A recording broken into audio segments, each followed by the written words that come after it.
Okay, hello. Hello. All right. Mm.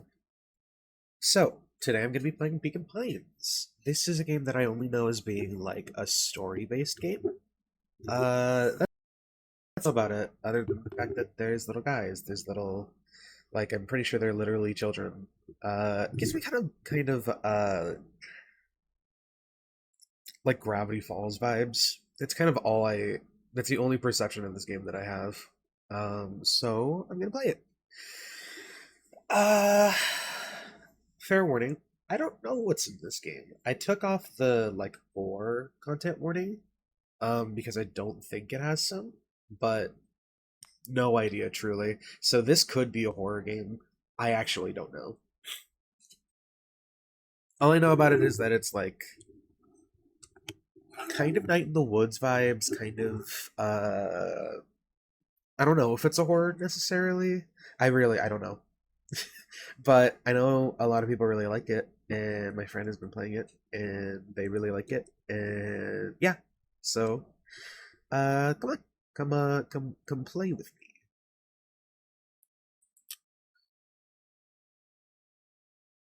Okay. So, I did play a little bit of it to test. Yep, I played a little bit of it to test. So if it ends up being that I have to like reset, that's no problem at all. But be aware that that might happen.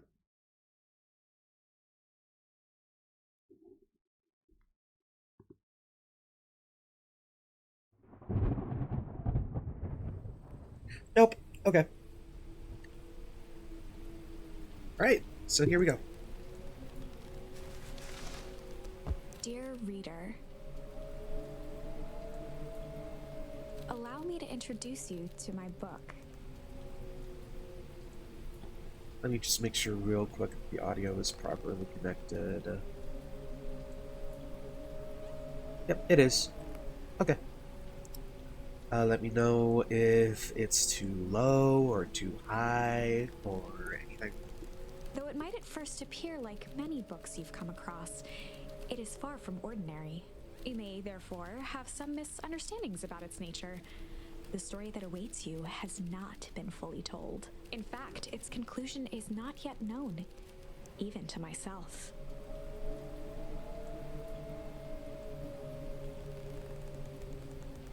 It is in that way that my book is special. It is in that way that you are special. Without you, there is no story. Chapter 1. Normal isn't what it used to be. This is a story about change. Nestled in a shallow valley is the town of Beacon Pines. Far from the town square, across the river, past the neglected welcome sign, a young boy walks alone at dawn. His name is Luca Van Horn, and like you, dear reader, he's here for a reason. Luca Van Horn. Interesting.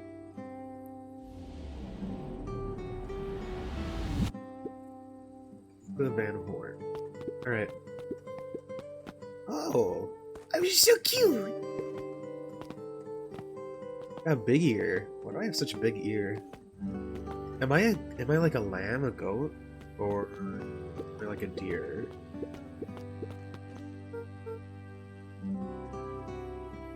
Hey Dad.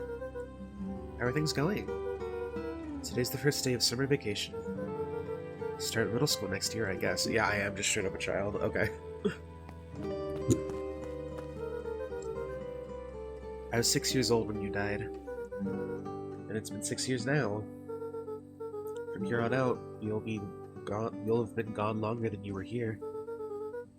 Feels like that should mean something. You always said that this was your favorite spot in the world.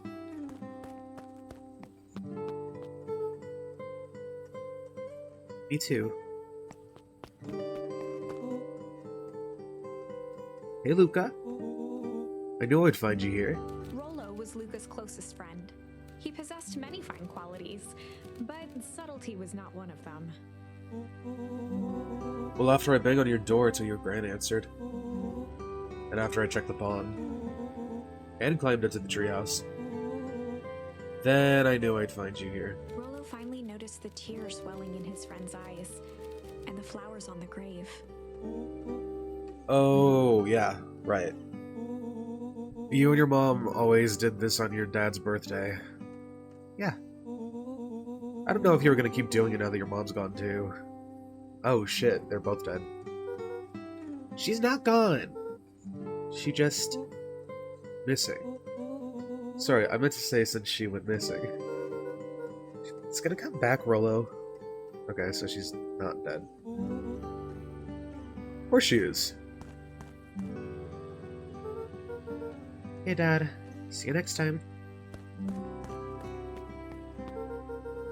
I think I'm ready to get out of here. Sure, lead the way.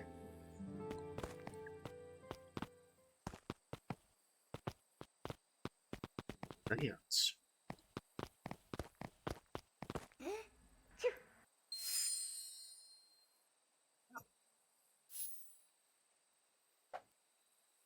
Wonderful!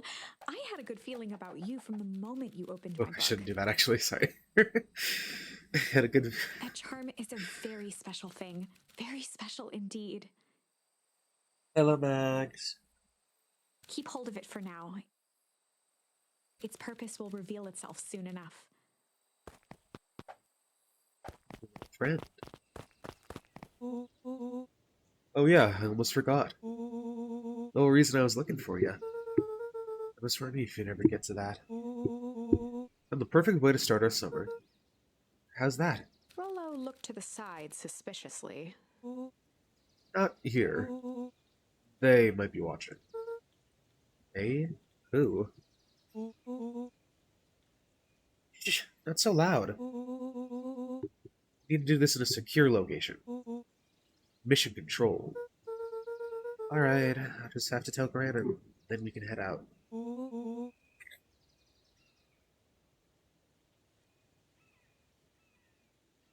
What are you gonna tell her?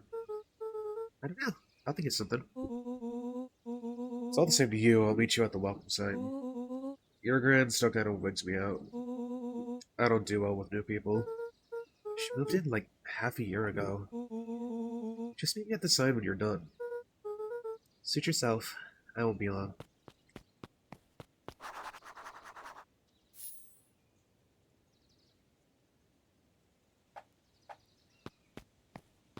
Okie dokie.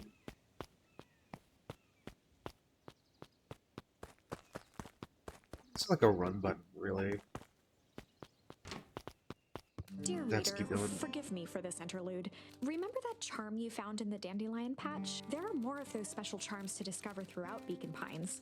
They've been known to reveal themselves to those who are willing. Some of them can be found in this very house. Lucan knew that if he left with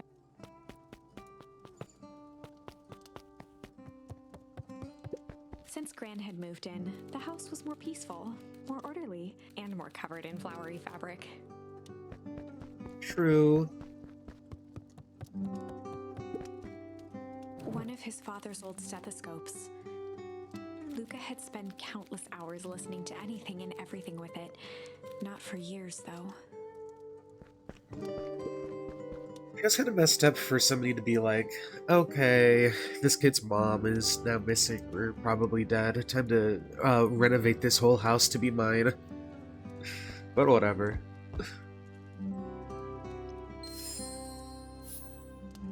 Wow, chill as fuck. Gran had already lit the fire. She kept a warm house, as if by grandmotherly obligation.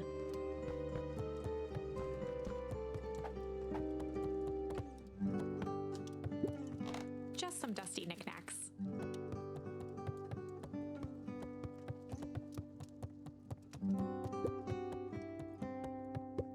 Luca paused at his parents' bedroom door. He just wasn't ready to go in yet.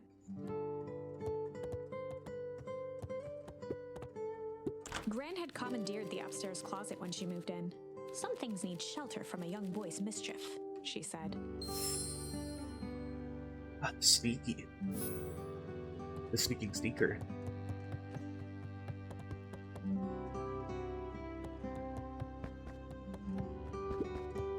Luca tossed on his favorite old sweater.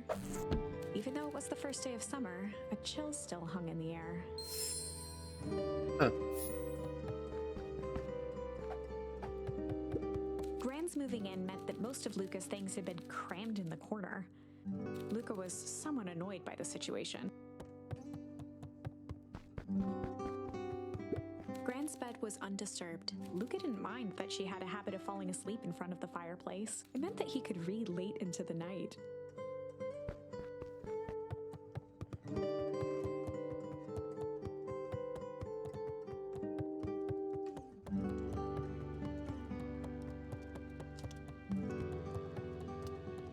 Okay. This is a really cute game. I really like the art style. All of the, like, coloring is really, really nice. And just the...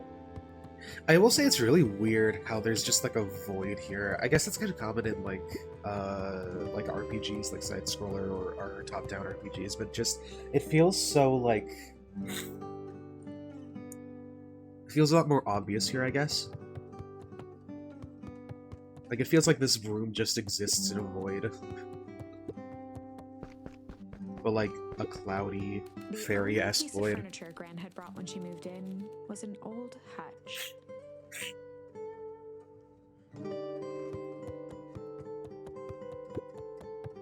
An array of prepared meals crowded the refrigerator, each labeled with a day of the week. Meal prep. A pair of dull scissors, a broken can opener, a mostly empty bottle of glue, and some loose string. The junk drawer.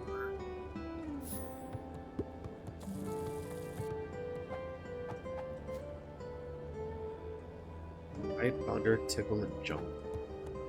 Okay, sure. Oh my! This is quite exciting!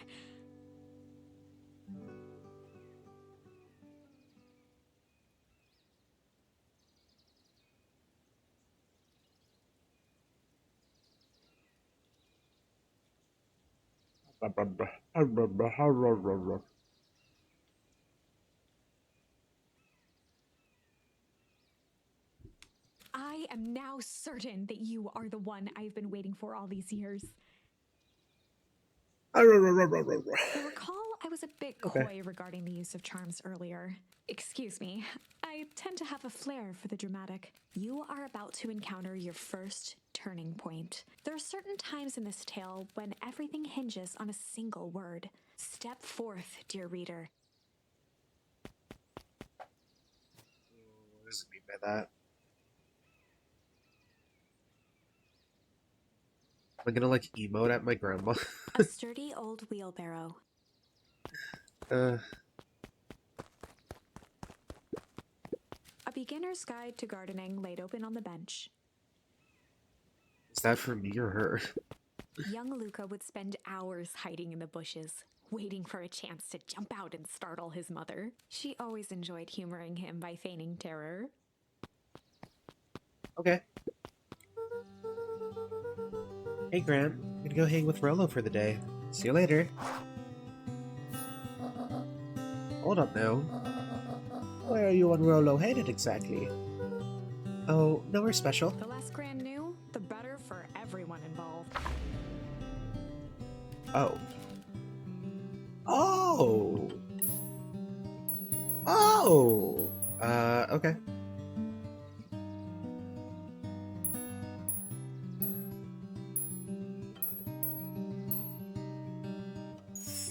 I'm gonna sneak around. Just gonna go hide for the day.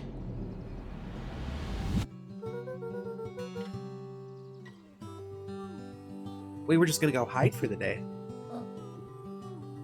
Hide? Traditionally, when one is trying to hide something, they avoid literally using the word hide. Yeah, I guess Rolo bet some other kids that we could beat them in hide and seek. Aren't you a little old for that? It's not like there's much else to do around here. Make sure you boys are done playing a little game in time for supper. Yeah, I have no idea.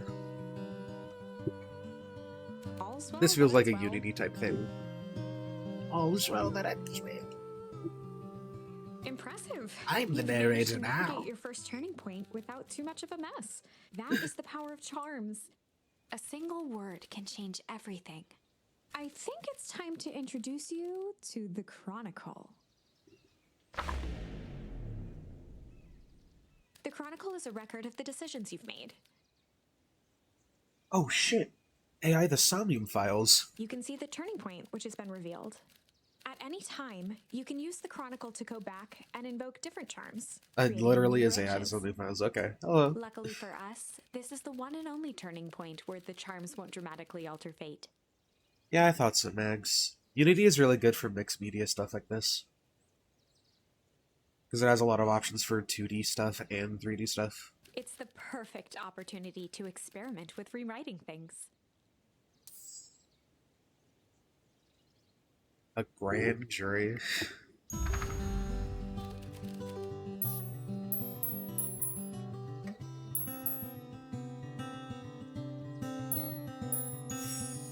We were just gonna go ponder for the day. We're just gonna go ponder for the day. Oh, really? What are you boys going to ponder on such a lovely day, exactly? This was Luca's chance to sell his alibi. You know, big stuff, small stuff, medium, mostly medium pondering. Nailed it. Well, make sure you don't overburden yourself with preponderance of pondering. Huh? Oh, forget it. I'll bother you now. She just shooes me with her cane. Okay. Sorry, I'm in a very stimmy mood today. A very wow mood. Oh, and Luca. You and Rolo stay out of trouble. I know. That's cute. Fuck off, Grandma. You can't tell me what to do. You're not my real mom. My real mom's dead.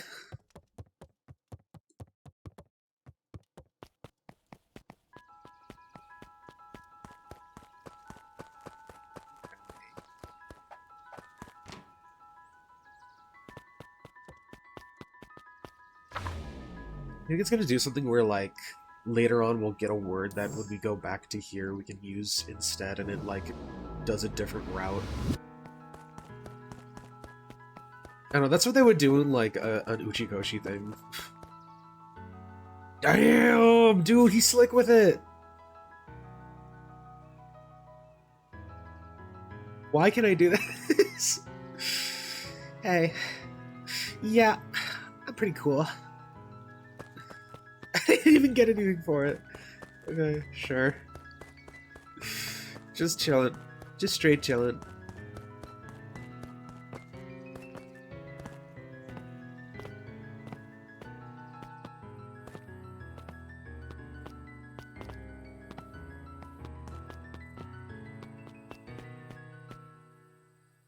Oh.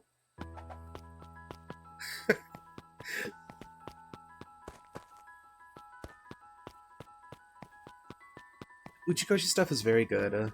Oh! Yeah, Uchikoshi has a lot of, like... Oh, you have these different routes and stuff, but stuff you do on other routes, gives you information that you use for other routes type shit.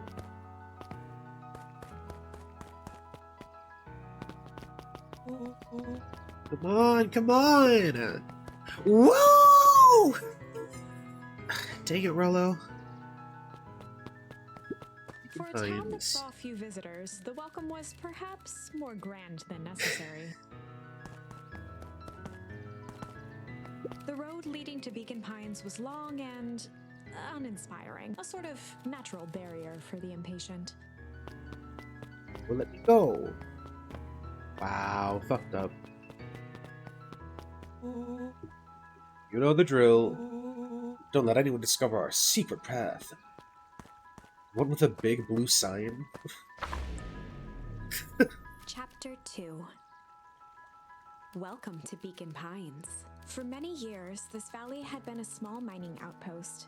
It wasn't until Sharper Valentine built his fertilizer company that Beacon Pines was established. Sharper Valentine. Over the next 30 years, the town had grown and prospered. It's a Guilty Gear character.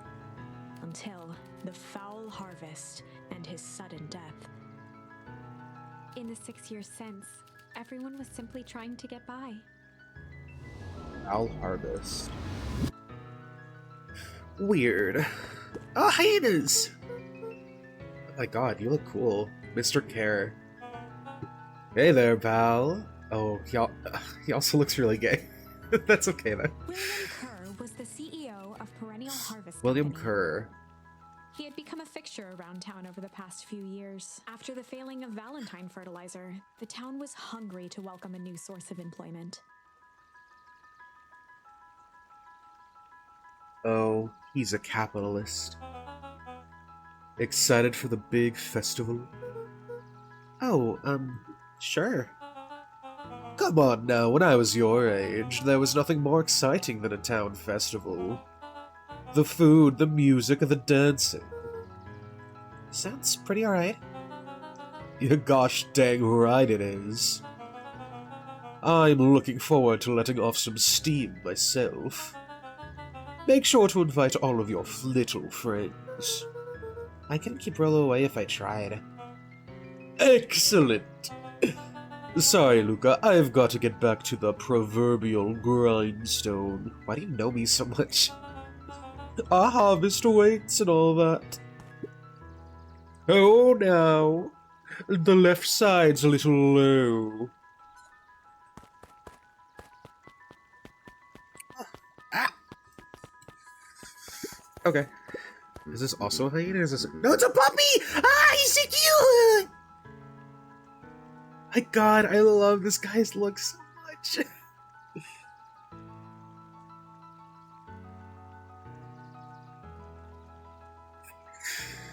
I don't know what a pre-dandy is, but yeah, that is what I would describe him as, even though I don't know what that means. Sorry, Mr. Van Hare is very busy with preparations. Mayor Augustus Valentine was not busy. Oh, Mayor Gus's Valentine. Oh, sorry, Gus. How many times do I... it's Mayor Valentine. Flustered, Gus instinctively loosened his tie. Dude, I would die for this man already. I don't know if that's just me being gay, but dude, I would die. I would die for him.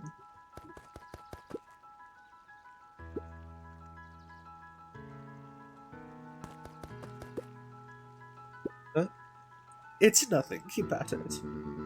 Alright, what can the mayor of Beacon Pines do for you today?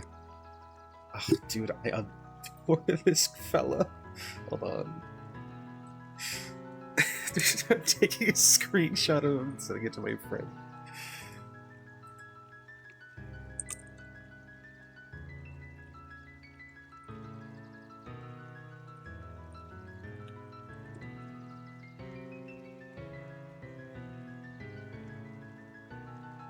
Socially anxious dogs? Absolutely. Ah! Also, yeah, a lot of furries have hair.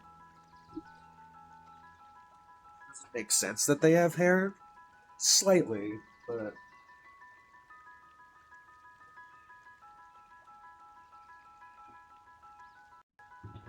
Ah, shit. Oop, hold on a second.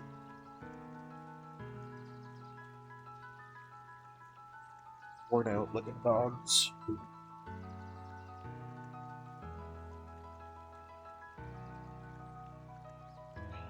Gives me the vibes of like, oh, his father died, who was like the,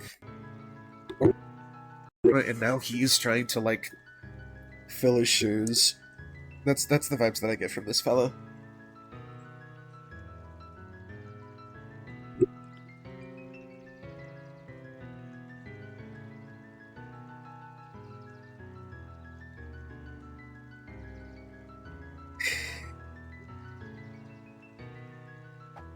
Okay. Alright. What can the mayor of Beacon Pines do for you today? Oh, just saying hi, I guess. Well, good day to you too, young Mr. Van Horn. I love you! I'm gonna make that guy a real person and then make him my husband.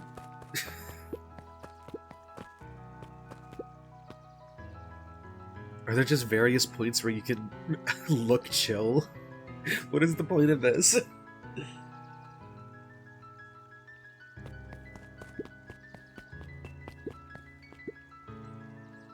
It's a pig. Hey, Mr. Sinclair. Mr. Sinclair continued snoring and lifted one eyelid just enough to see who it was, a tactic he often used to avoid undesirable conversation. Yoo-hoo, Mr. Sinclair. Don't you see I'm sleeping, boy? Wasn't happy today. For me as always. Used to have a perfectly nice view from here. Till perennial harvest put that monstrosity of a building in the way. Just move your chair a bit. Why should I be the one who moves? It's a showdown they want. I ain't gonna be the one who blinks.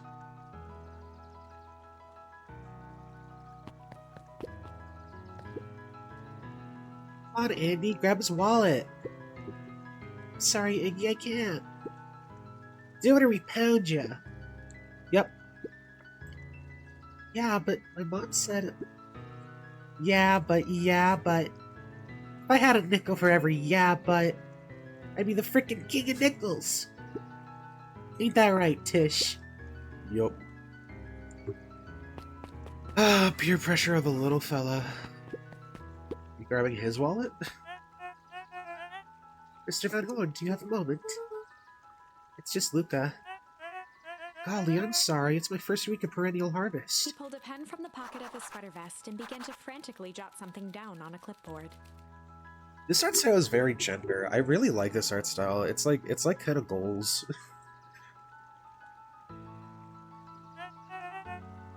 Wonderful. It won't happen again. If we are going to be on a first name basis, then you can call me Pete. Nice to meet you, Pete. Sorry, what are you writing? Oh, just documenting. Gosh, it's exciting to be part of something so darn special. You know, it's not just about the new fountains and phone booths. We're gonna change the world. And it all starts here, in Beacon Pines. Isn't that amazing? Uh-huh. Anyway, I'd better get... Oh, that reminds me. We'd love to hear your thoughts. My thoughts? You bet! If we're gonna change this town, we need to get every detail right. That sounds intense. Changing the world is intense. So, what do you say? Could you answer a few questions? Well, I guess if it's quick. Wonderful! Open to answering a few quick questions. One down. See, it's not that hard, is it? Oh, okay, we're going already. Question 2. What is something you love about Beacon Pines? I've never really thought about it before. Perfect! It's the only place I've lived. See, that wasn't so painful. Pete stopped scribbling and glanced up from the clipboard. Was it? I guess not.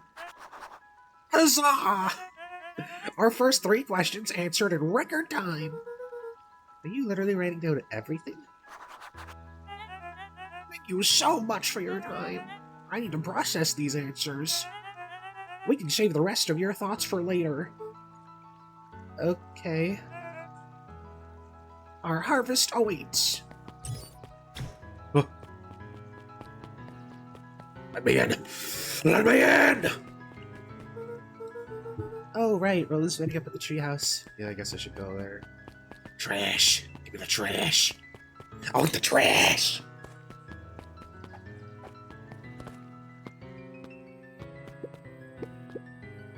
Infection control. Authorized personnel only. Really good hiding. Hold on, what does this say? Old Pickler's Pond. He explicit. Okay. Ah!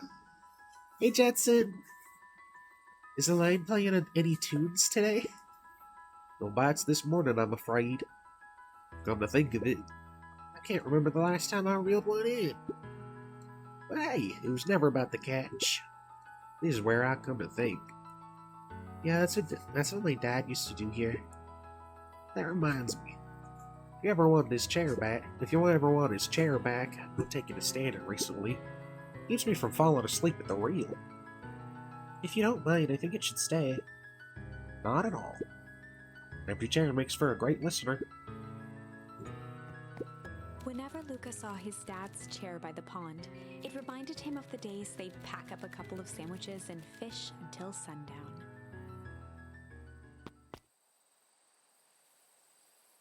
Oh! Flashback! Oh wait, I'm even littler! Oh, wait. My god, somehow the little guy even got littler. Luca opened the tackle box and picked the perfect bait.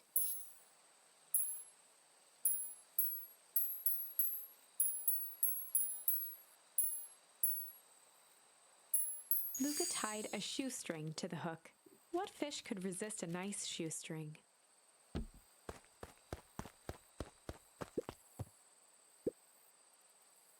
Give it a good cast now.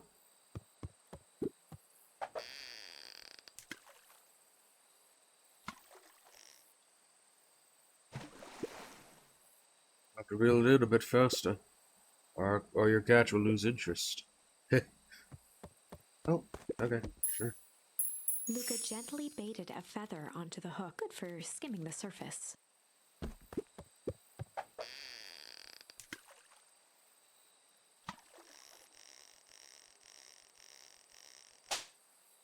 Oh! Easy there, buckaroo. You don't know your own strength. Okay. I didn't know there would be a fishing minigame in this, but sure. Luca tied a shoe. What fish could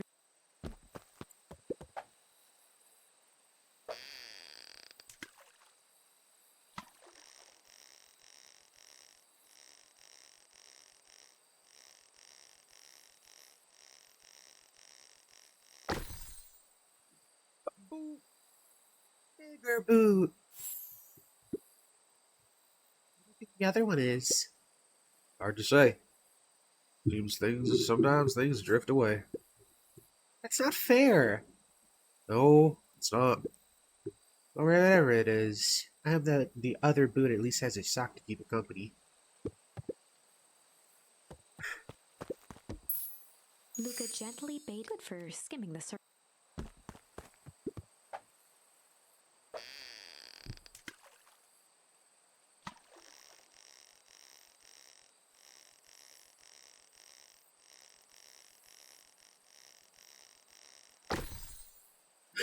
Rubber ducky! Well, I'll be switched. It's your old rubber ducky. You were just a little drooling ball of fur when you lost that. Cried for days. I told you it'd turn up.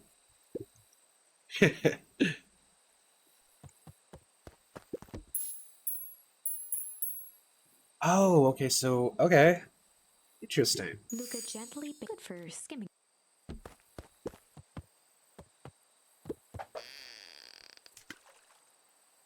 Oh, snap this thing in half.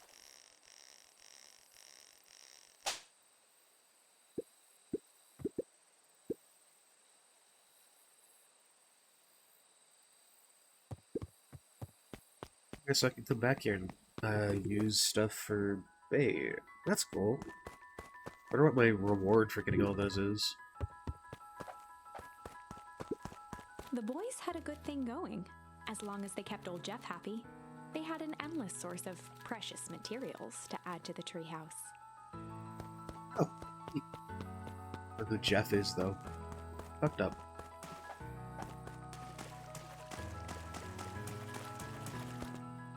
Oh! I sunk into the ground. They took me! After Luca's father had passed, Rollo became obsessed with them building their own Hank atomic star scraper.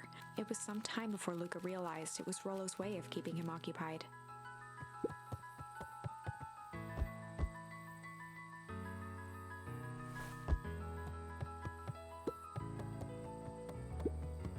On certain nights, when the clouds were just right, the boys could tune into strange patterns of static.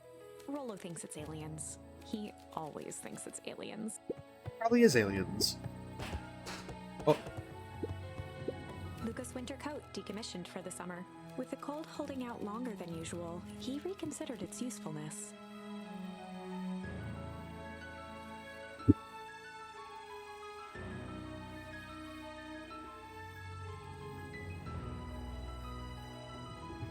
It's nice. Luca looked up at the satellite dish. Satellite dish. Rollo nearly killed himself putting that up into the tree. Yo! Oh my god, that art is so cute! While it didn't turn the radio into an interstellar communicator, as he'd hoped, it did at least boost the signal enough to overhear truckers one town over.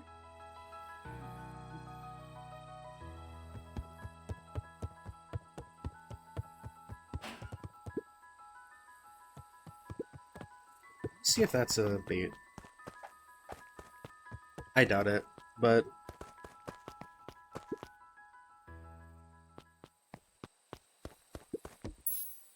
It is! Tied a small magnet to the line. Fishing with the law of attraction. I hope I get batteries to eat.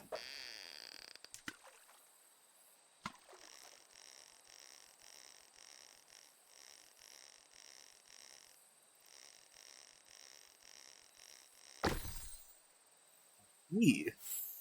What do you think the lock is for this key? Now why would we want to find that? Because then we would know the secret. Ah, that's no fun. Second we know what it unlocks, just becomes a boring old key. Right now this key could unlock anything. Cool. That's awesome. Okay. Goodbye, memory dad.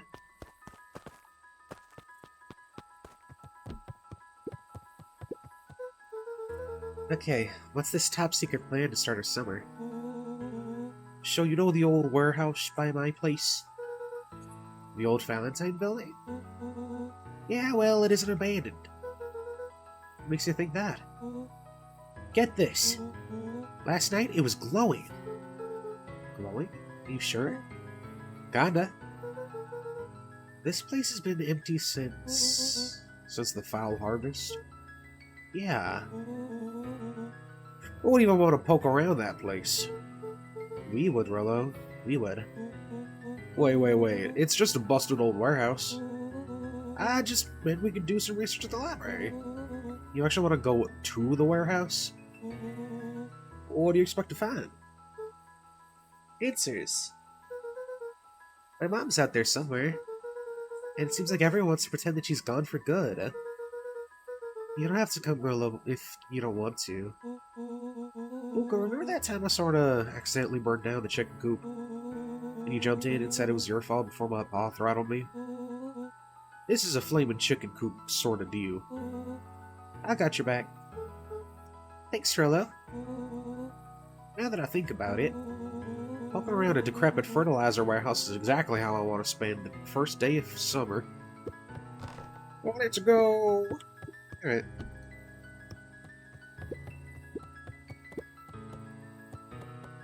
Who's a good friend?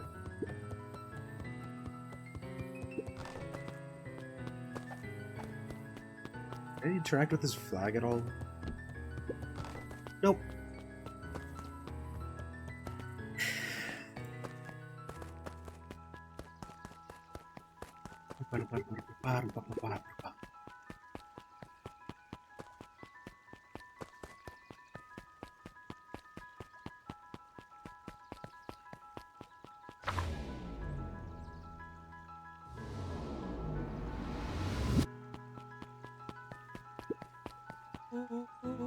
I'm just catching my breath a bit. Hold on, I'll catch up.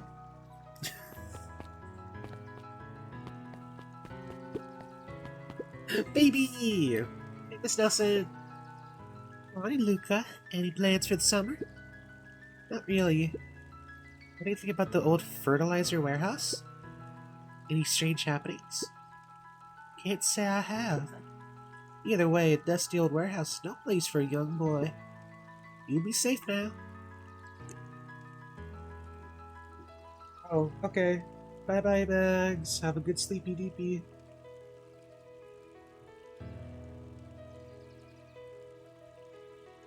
Oof.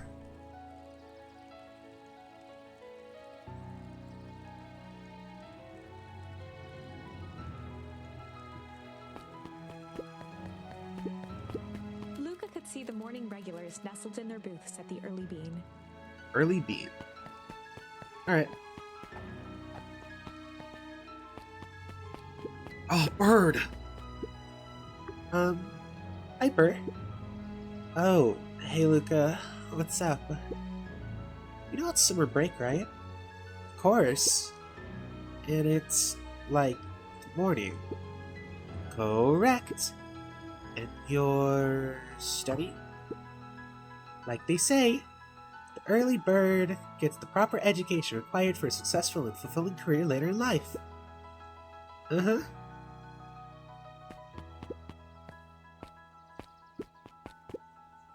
Hey, Zariel. Jesus Christ, that's his name. Hiya, Luca. Could you please tell this lazybutt to help out in the cafe? Lumi? Zariel would like you... Luca, let me give you a little gem of advice. If you never do what you don't love, then you'll never work a day in your life. Wow. Really setting the kid up for success. Based.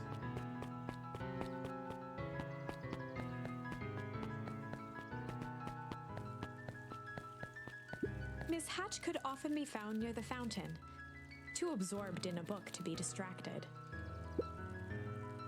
You wandered down a wooded path, unaware of the danger ahead. Oh. Oh, this is getting good.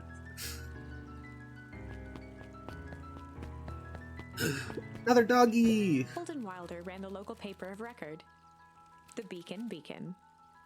Oh. Hey, Mr. Wilder. Morning, Luca. What does the day have in store for you? I was wondering if you had any news about... News? The Beacon knows the news that needs knowing. Any news about the old fertilizer warehouse? Nope. Oh. Rolo thought he saw some lights there last night. Rolo ought to be careful poking around that part of town. The winds of change are blowing. And change is a dangerous animal. Oh! Two of them!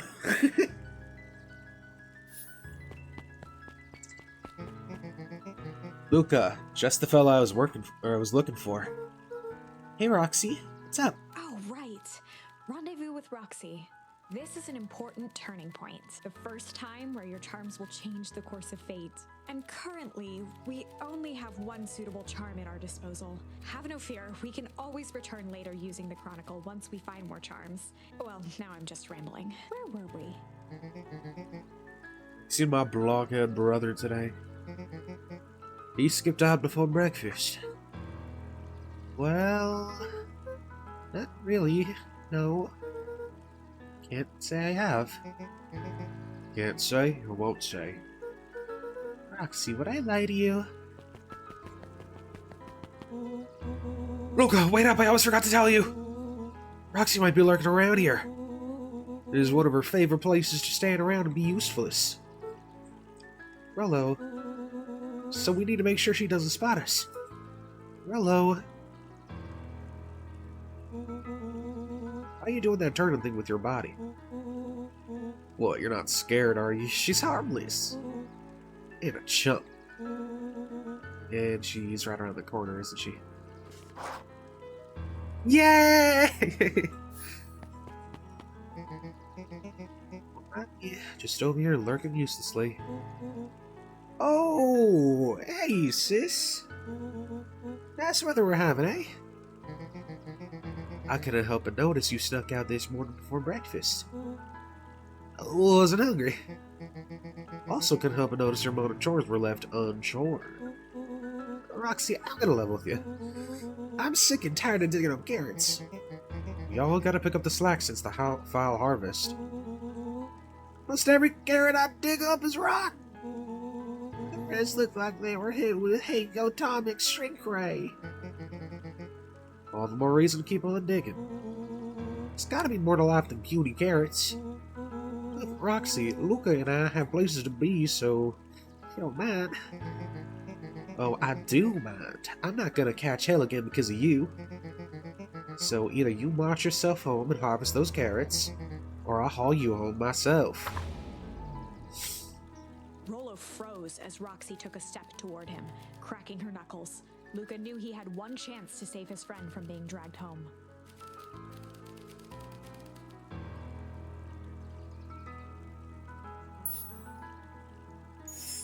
In the past, he found the best way to deal with an enraged Roxy was to be a little chill.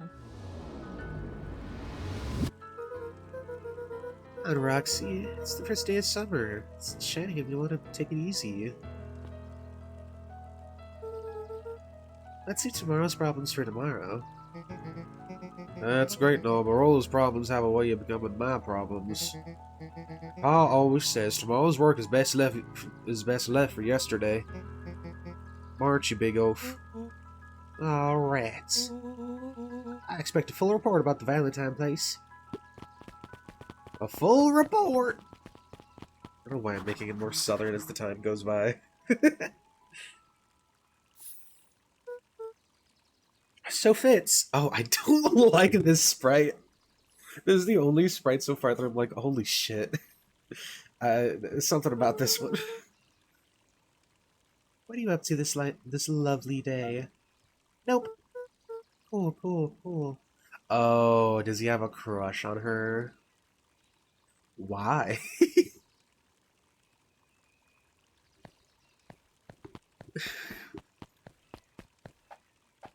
Okay, interesting.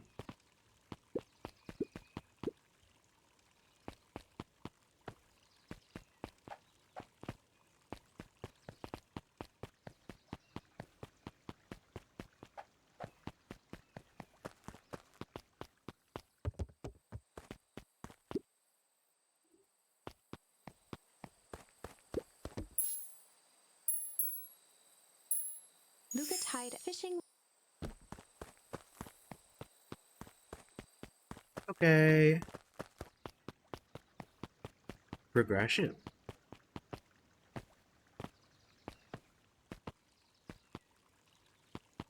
I didn't even know this one was an option. Give me just a moment.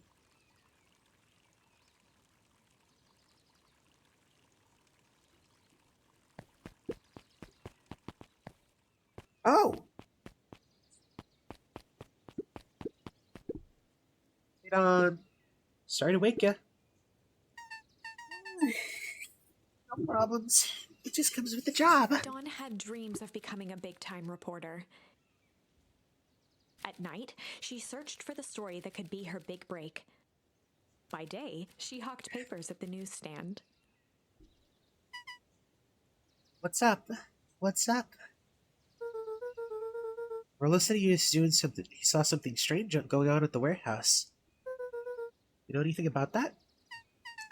You might say I have heard some things. I'm working on a story about it right now. So what's going on? Can't say quite yet. I still need to follow up on a few leads. Keep me in the loop, okay? Sure thing. Things seem to be quiet in town today. Yep, everyone is preparing for the festival. Should be back to normal tomorrow. Catch you then? Catch you then. Oh, and Luca? I'm really sorry I haven't been able to find anything out about your mom yet. I'm just grateful that you tried. I'm still keeping my ears up.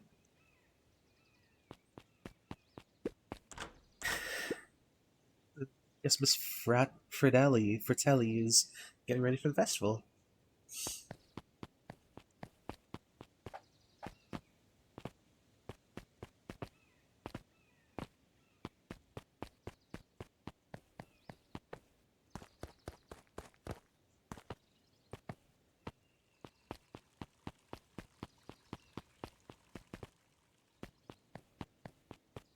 Oh, she's so cute. Hey, Griffin. How's the ice cream going? Not great. Still pretty cold out. I'm in the business of selling cold. I'm sure things will warm up soon. This Tolliver is not at this grocery stand. He's prepping for the festival, I guess. Gotcha.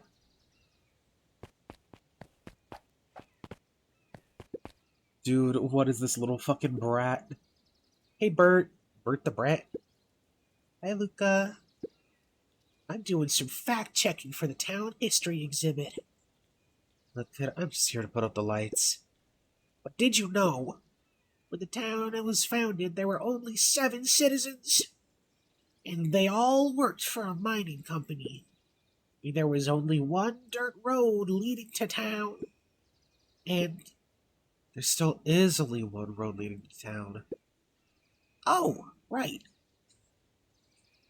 What a little creature. That is the most little guy fucking design ever. Holy shit. Melon. Yeah!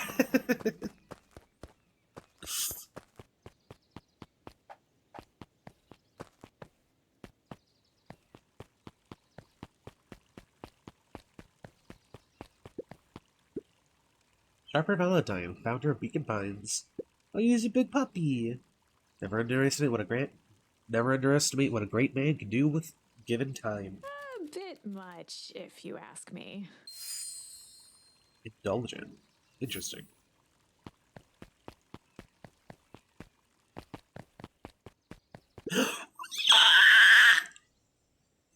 That was... I'm sorry. I'm sorry if you could hear that. That was like a fucking bat sound that I just made. Hey, Solomon. Apologies. No time for chit-chat. Okay. Jeff's hardware closed down about a year ago. The effects of the foul harvest stretched wide. When there are no crops in the field, tractors don't need fixing.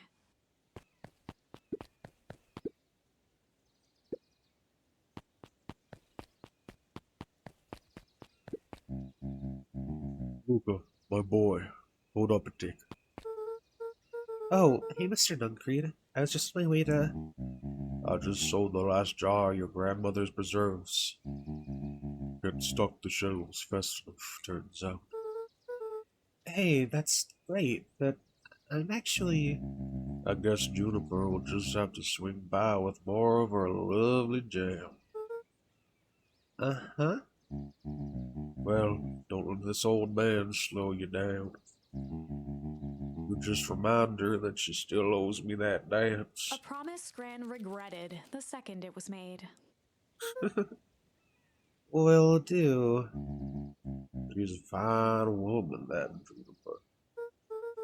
Yeah, she's pretty cool, I guess. A real fine woman. Gotta go. Sweeter than any jam on her.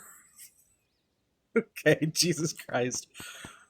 Luca, I wanna fuck a grandmother. The phone booth freak. was brand new. Jesus Part of Christ. Perennial Harvest's Beacon Pines Reborn initiative. It didn't see much use.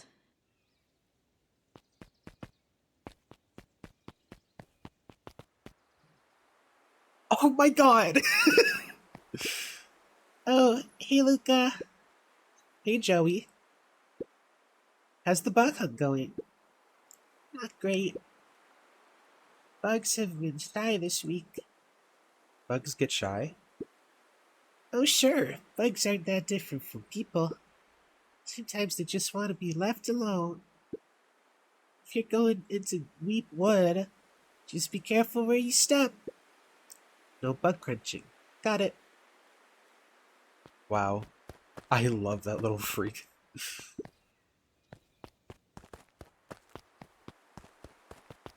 The path led into a small hollow at the edge of Weepwood. Okay, no turning back now. Well, I would like to. That's so new. Electric The fencing. fence thrummed with a gentle electric buzz. Okay, so what would Rolo do if he was here? Luca often asked himself what Rolo would do, so that he could rule out that option. Definitely not touching that thing. Yeah. Luca knew that if he gave up now, he'd. Shit. I mean, I guess I'll go back anyways. In the past, he found the Just best 'cause I way wanna, to like, deal with an enraged Roxy Go. was simply to kill. I want to go the other way and look around.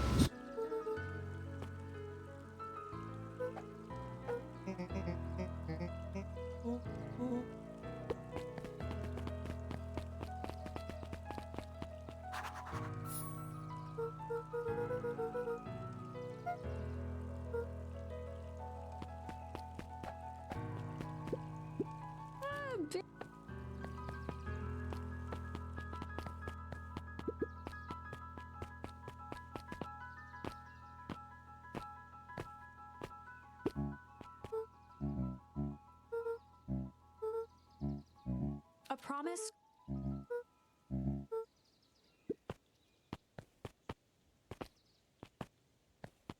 The phone booth was brand new. It didn't see much use.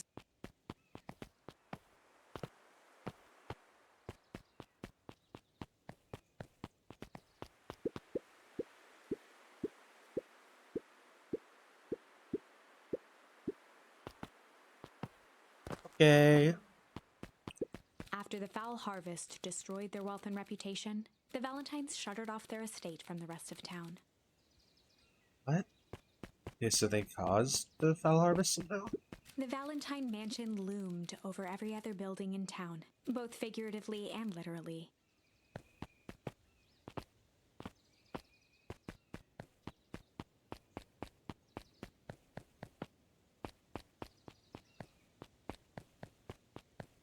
That I can't even interact with it. That's definitely gonna be a thing later. Okay, well, whatever. Just a quick little detour. The path led into a small hollow at the edge of Weepwood. The fence, Luca often so that. Okay. What if I did it anyways? Can I just... Would I just, like... Oh, I'm not... Okay. Alright. Ah, mushroom.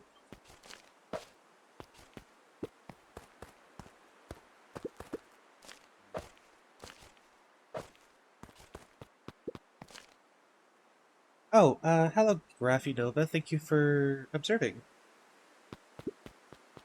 Ah! Ah! As sparks flew from the fence, the light atop that section shut off. 2 bulbs remained. Oh, I have to hit all the... Okay. I didn't even try to do that. That's 2. 1 more to go. Sure. Bonk. The fence's buzzing gave way to silence. Happy Pride. Hey, moment of truth. Every kid in town knew the old Valentine fertilizer building. Long abandoned, the warehouse once served as the industrial heart of Beacon Pines. Now, it stood only as a reminder of things left behind. The dormant building showed strange signs of life. Hey, Sorolo wasn't exaggerating for once. What's going on here? There was only one way to find out. Okay. Wow, that smells awful. It's bad Rolo's not here. They have no problem bucky around in there. Oh, so I have to get Rolo here in another timeline. Can I go back? Yeah, I can. Okay. I want to see if there's anything this way. There is! Okay. Chemical waste. Property of Valentine Fertilizer Company. Looks old.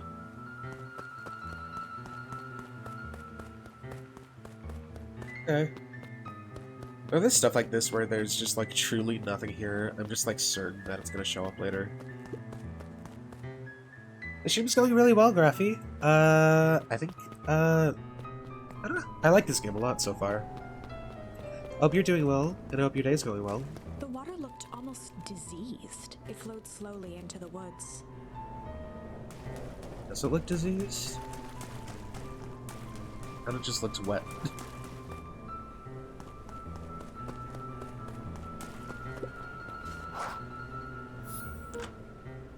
Locked. Luca thought he heard faint sounds coming from the other side of the door. He pressed his ear against the cold metal to hear better.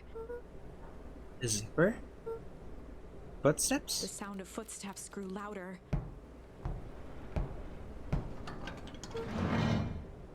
Oh? Oh? Oh! Monsters Inc. looking guy? Oh, I'm glad, Graphy. I started like a week or two ago? I think like a week. I don't know. I have really bad perception of time. Shit. He said a bad word! Ah, he said a bad word! The heavy steel door knocked Luca to the ground. Disoriented, he looked up to see an imposing figure silhouetted in a green glow. It lunged toward him. He tried to scramble away, but felt a gloved hand latch onto his ankle.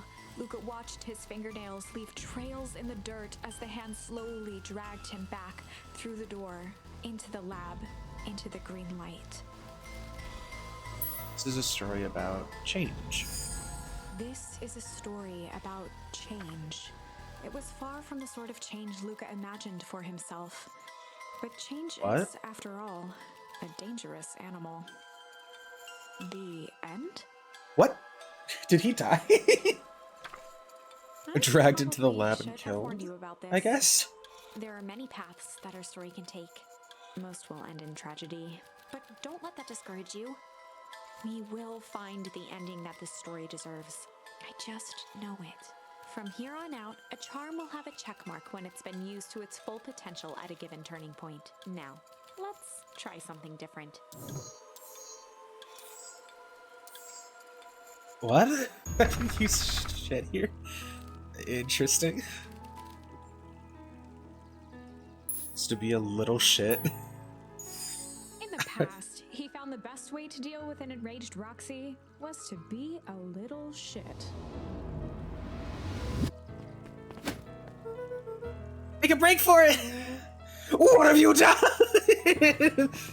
Ah! That little shit just kicked me.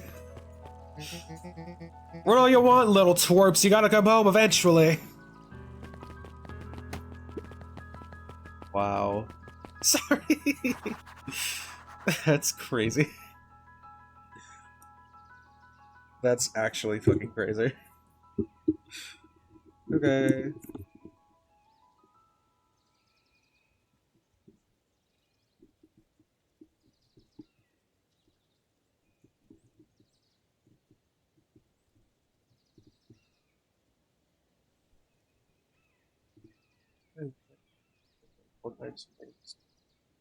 I mean, I don't know. Mostly just trying to, I guess it's just a hobby for right now. I think I do want to go full time eventually, potentially, but I don't really see that as like a big possibility.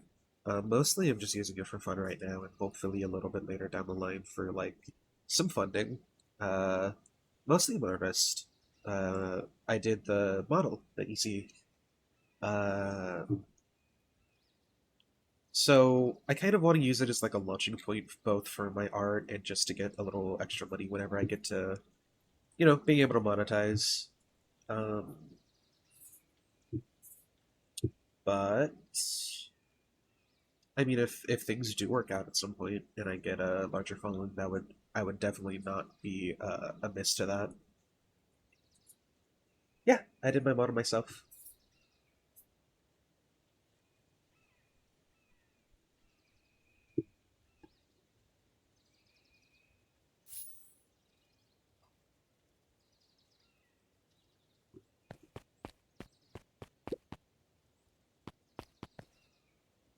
Yep.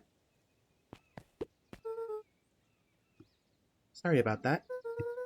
I can get overexcited sometimes. Oh, I love the art for this little guy. Solomon Valentine, Solomon Valentine. current ward of and future successor to the Valentine fortune, Ooh. huffed as he brushed off his pants. Town of complete and utter fools. One wonders if it's worth taking anything here seriously. Either way, I'm really sorry. No matter. How are you doing? Yes, with all that business about your mother and whatnot. Oh, I'm getting by. Still no word from her at all? No, that is truly a shame. Your grandmother has taken residence to keep house. Yeah, how's that going? Mostly stay out of each other's way. It sounds like she's rarely at home. It's not like that. She just has a lot to do. Uh, Still settling in and trying to figure out how to make ends meet. Indeed. Well, count your blessings. It's better to have a caretaker who is rarely around, in lieu of someone who tries to compensate by smothering me with attention. But that's cool, Grappy. It sounds so bad. Trust me when I say it's best to rely on yourself. Maybe has a way of creating more problems than we solve. Ooh. Dude, cool dog. Solomon trifled a gesture toward the approaching heiress Valentine. Eris Valentine. Speak of the devil. Not wander off like that. I'm much too busy to be looking all over for you. Apologies, Eris. I was just taking a stroll through town. Strolls are for commoners. You're a Valentine now. I want you to be present for the construction of the History Museum. The future of this town relies on its ability to remember our family's great past. Of course.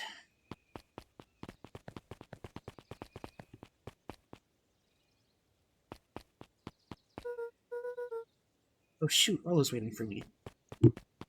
Okay. I kind of wanted to go see if I had any more, you know. Look at my boy, hold up a dick. Sorry, Mr. Nuncreate, I'm kind of in a hurry right now. Boy's got too much of his father in him.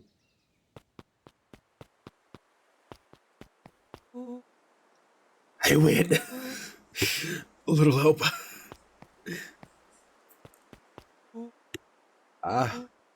I am the champion. You were racing? That road get longer. If anything ever changes around here, it's seen longer. You're just lightheaded from the run. You really need to pace yourself better next time. Sure, why I would take advice from the second place. Has this sign always been here?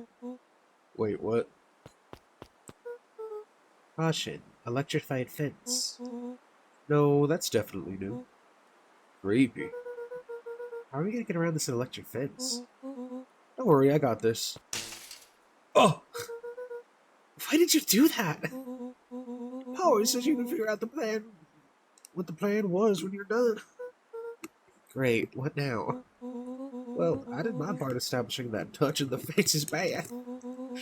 I'm sure you can handle it from your... I'll supervise. Okay. From a safe distance. Oh, poor little guy.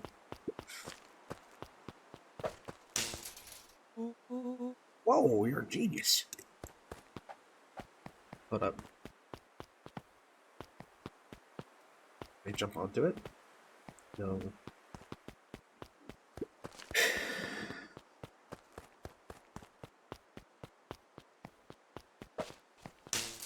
Oh.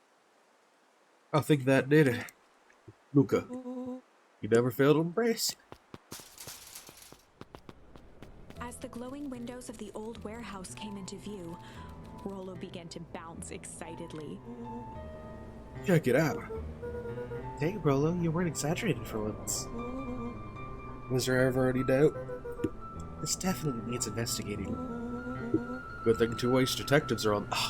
Junpei and Yori are on the case. This is bizarre. This is awesome. Oh. Did you feel that? What? The excitement in the air? You bet your butt I did. Check out this puddle. That's not normal. In this hose.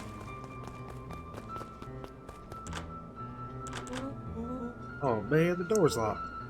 Try harder. Oh, nice. I won't budge. Oh well. This dumpster's new, alright. I bet it's got stuff in it. I can't really see what's in here. Who did all this? My nose is itching. I think I smell the treasure. Some treasure. Are you sure that isn't the hazardous waste? Just help me get in. Hello. It would be my honor to throw you in the trash.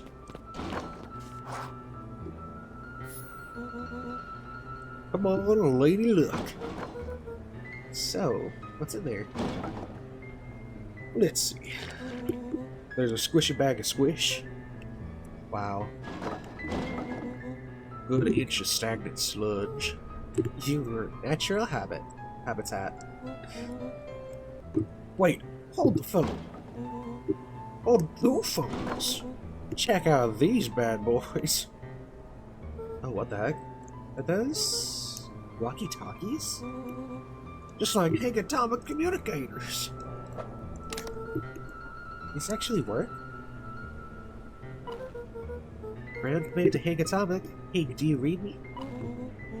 This is Hank Atomic ground command. You're coming in 5 by 5. How are your vital readouts, Hank? Let's get a little stuff in here. Request assistance for evac. Help is on the way. Oh. What was that? Something's coming. Give me your hand. I'm trying. My hands are covered in squish. Scoot over. I'm coming in. Ew.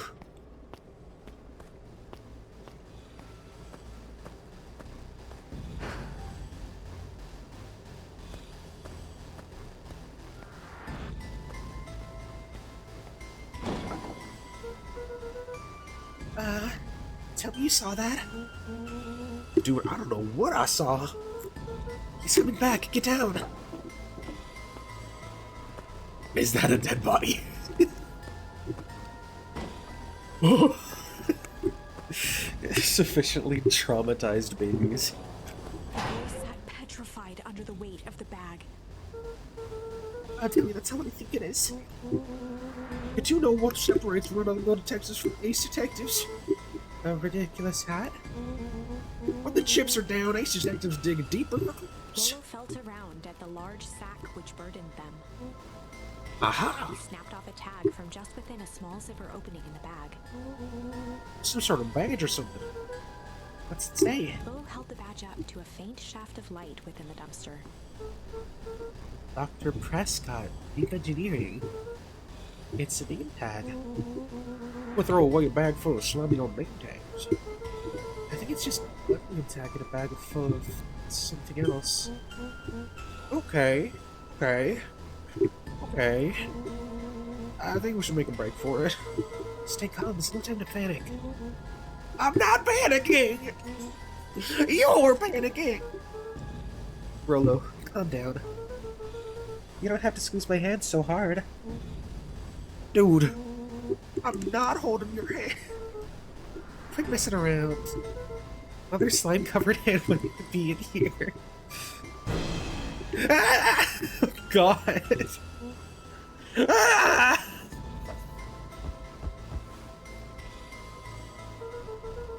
I didn't see the benefits of your run for lives plan. Rots, we've clearly established that I'm faster than you, so I'll go first. We go together. Flamin' chicken Kooparooka. I'll make sure the coast is clear. After I go, count to 100. If you hear me, yell, run. If you don't hear me, yell, run. Actually, either way, haul ass. They use bad words in this game. That's so fucked up. Well, I'll give you credit. You sure found an eventful way to start our summer. What are you talking about? Just like this sly little grin as they're currently under a dead body. It's what I do. Well, here goes nothing. What the hell? Sat in the dark, tracking the sound of Rollo's footsteps as he ran. 1, 2, 3. He pressed his ear to the dumpster wall, straining to hear Rollo's footsteps as they faded away. 15, 16, 17. He tried not to think about the contents of the dumpster as he counted. 35, 36, 37. The thick stench made it hard to breathe. Screw it, that's long enough. Luca carefully lifted the lid and peered out. Nothing. No sign of Rollo. No sign of the man in the yellow suit. Time to haul ass. Luca clambered from the dumpster, stumbling to his knees. He was up like a shot and running, sprinting toward home as fast as he could. Beacon Pines flew by, blurred by the tears that welled up in his eyes. He wouldn't remember getting home at all that night. Throwing his front door open, storming up the stairs to his room and surrendering to sleep almost as abruptly as he hit his pillow. Chapter 3. Huh. Feels early, but sure. Finding a friend. The next morning, it was quieter than usual at the breakfast table.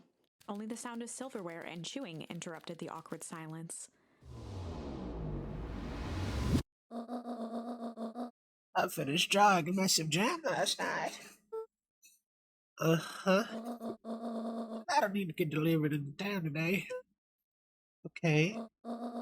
So, what did you and Rollo get up to yesterday? Oh, nothing interesting.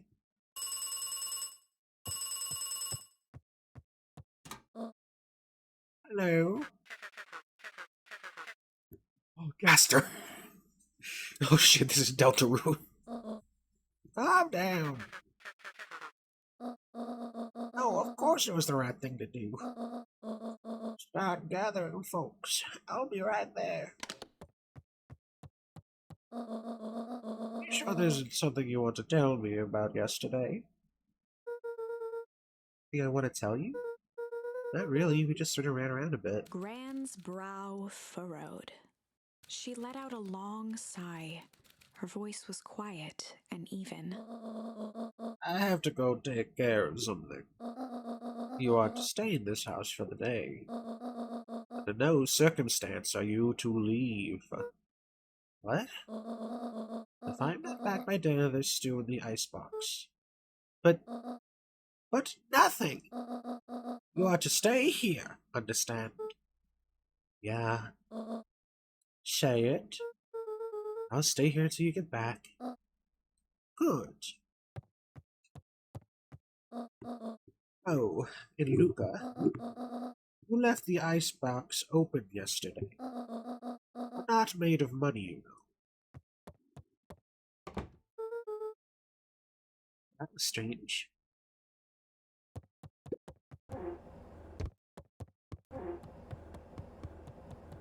Can I just leave it open? No. I'll leave that on there.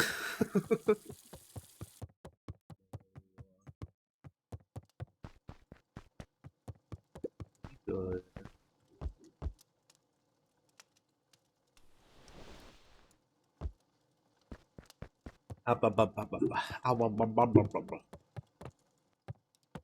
An eerie electronic sound echoed from Luca's bedroom. Hello? Is anyone there?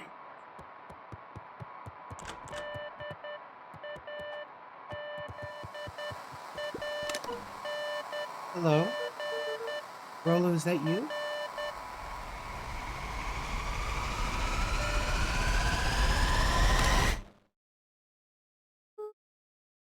Over? Okay. That's so cute! Oh my god, this whole game is so cute.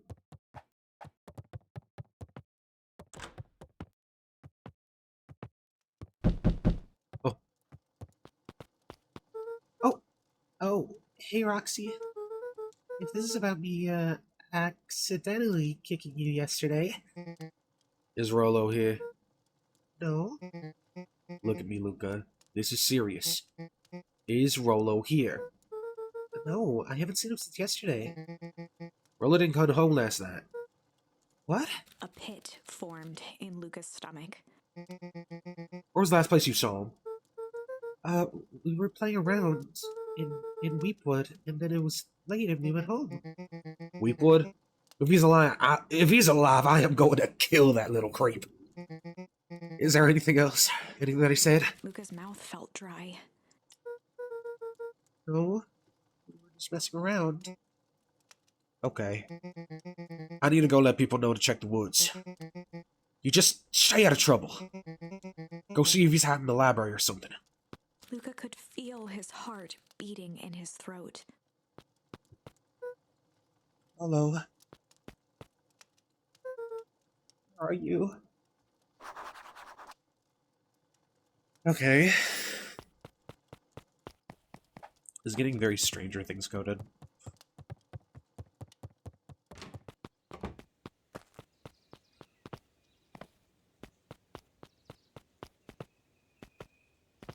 Okay, whatever.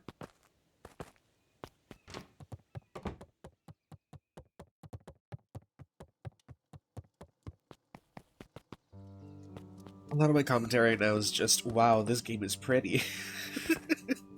But it is. I really like the art style so much. And all the characters are so cute. I'm really curious where it's going. I think this is going to be a horror type thing. I didn't think it would be. I thought that maybe it would be like, have like creepy themes maybe. But so far this is pretty, this is getting a little bit, yeah. Hey Bert, have you seen Rolo? Nope. Though I've mostly been talking to clipboards. They're setting up lots of stuff for the festival. Yeah, this one said he had to process some answers. Told him that was fine. I'll wait right here until he gets back.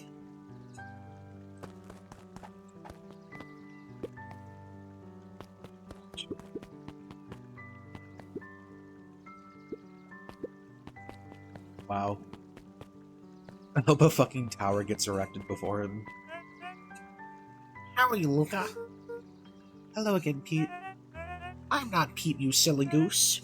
It's Toby. You could have fooled me. Well, hey, it's no problemo.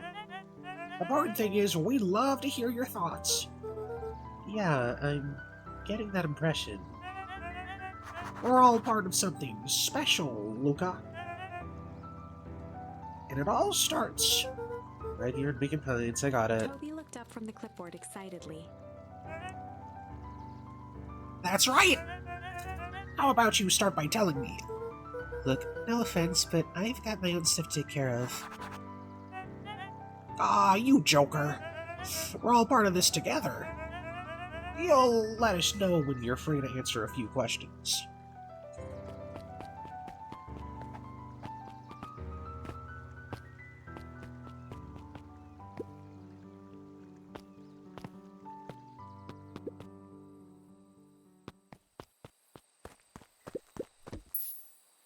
Nope. Luca good for skin. I thought maybe I would have more bait, but no. Not here.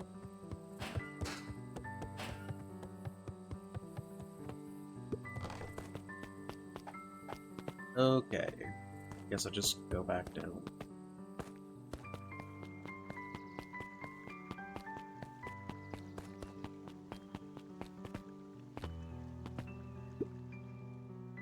You really need to get back to work. Just a couple more minutes. Roxy said she'll be here, then she will be here. I just don't see why I'm standing around doing nothing and waiting for Roxy. And I could be standing around doing nothing, getting paid for it. Come on, Lumi. Roxy needs our help. Yeah, well, good intentions don't qualify as legal tender. Oh, what the hell? Ugh, my parents won't listen. No offense, but isn't Rolo always getting into trouble? Something feels different this time. What can we do to help? We need to check where the adults aren't. So I guess it's up to us to check in Weekwood. Our shift doesn't end for a couple hours. You could spend the time making posters. That would be great. I guess. Right. Fitz and I will check in Weekwood. We'll be back later to pick up those posters. I think my dad has a map of Wheatwood. Let's swing by my house and grab it before we head out.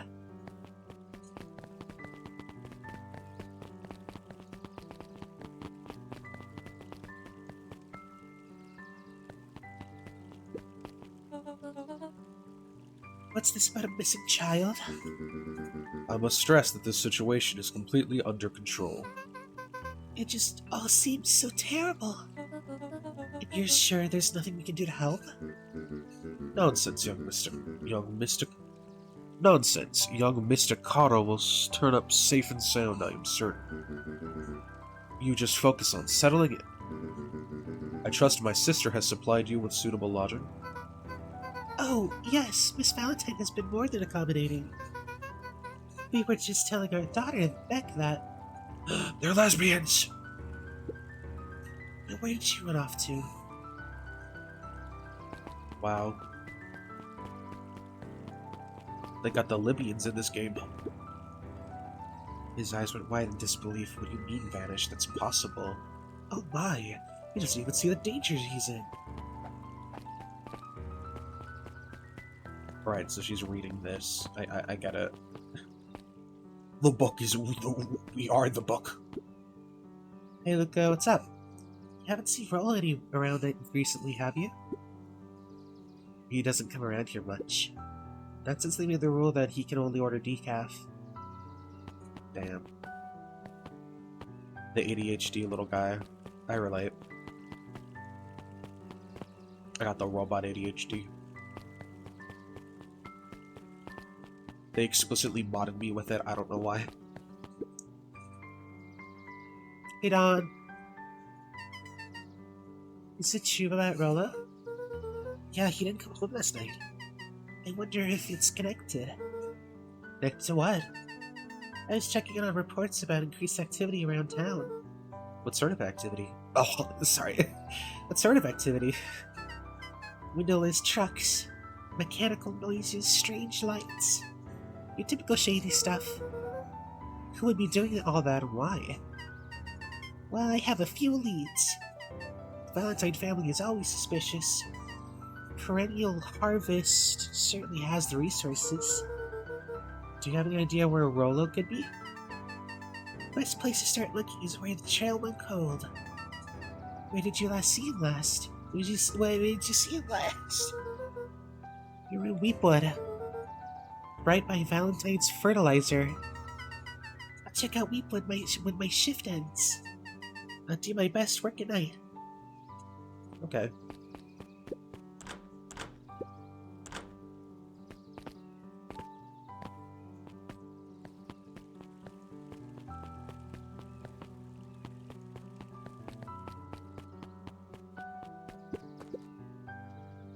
Hey Griffin, has Rollo been by? Haven't seen him all day. I'm sure he'll show up safe and sound. When he does, tell him there's a strawberry chocolate double scoop waiting for him. On the house. He'll like that. Hey, Eason. History Museum. It's laughable, really. Did you happen to see Rollo in there? No, just the shadow of family. Clinging on to a town, clinging on to the past. Okay. Feel free to check for yourself. Don't expect to have your mind blown.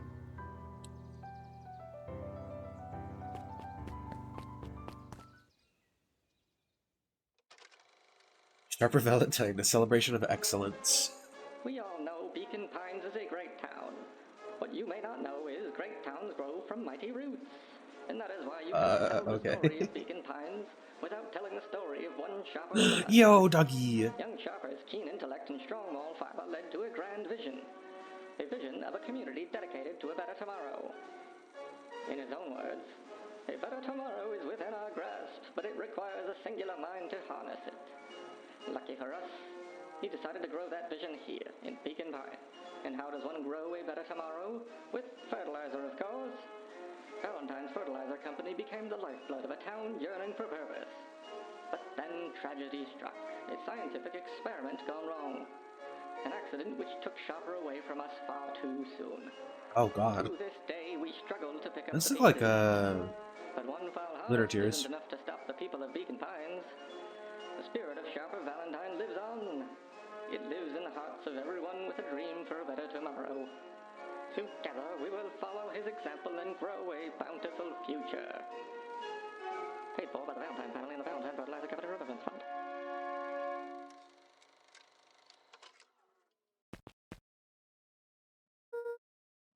That was unhelpful. Yeah, a bit. Well, let's just play it again.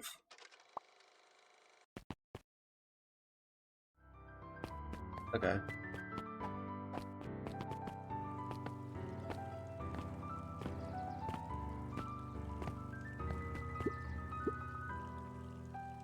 A bit much.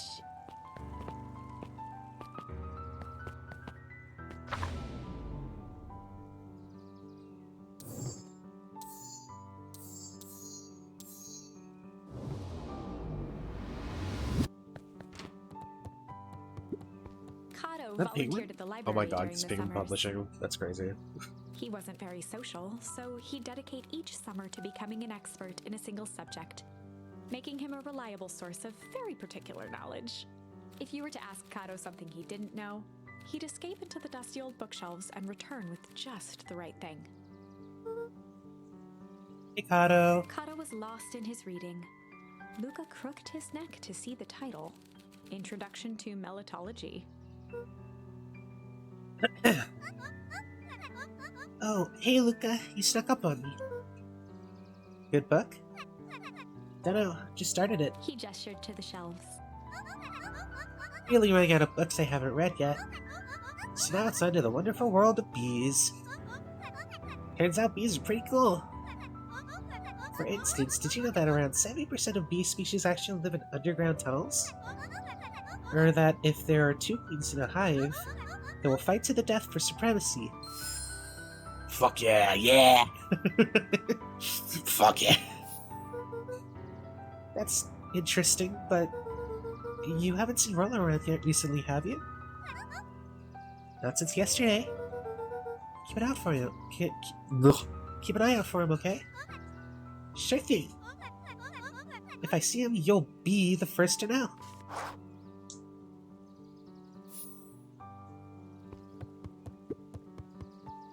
There were rarely any actual new additions, simply a variety of existing content rotated into the front display each week. Not bullet anyone.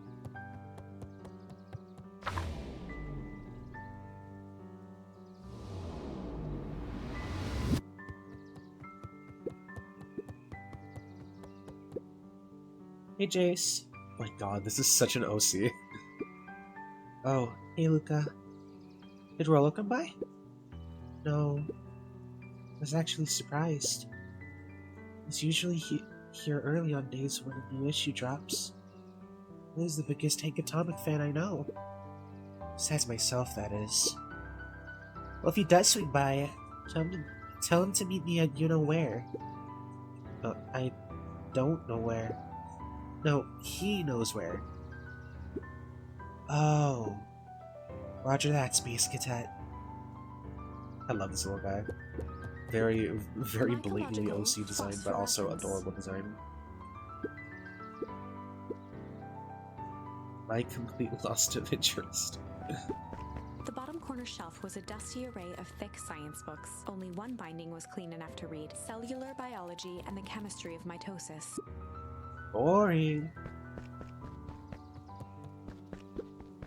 The entire top level of the library was devoted to comics, most of which were Fuck Hank yeah, Atomic, brother. and a myriad of lesser revered spin-offs.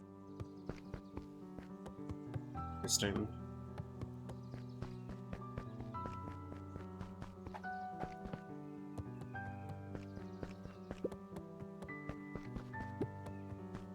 Cobb's I've Eaten, a salad-centric travel guide for the mildly adventurous. Yuck. Sally Seashore's Simple Succulent Sundries. Luca brushed off a smudge of dust. Or maybe it was flour. 30 recipes so easy you'll doubt it's even edible. Yo, a succulent Chinese meal. A peek behind the curtain. The methods and ruminations of Patrick C. Montesquieu, one of the greatest acting minds of our time, by Patrick C. Montesquieu. Oof. Nerd. Wow.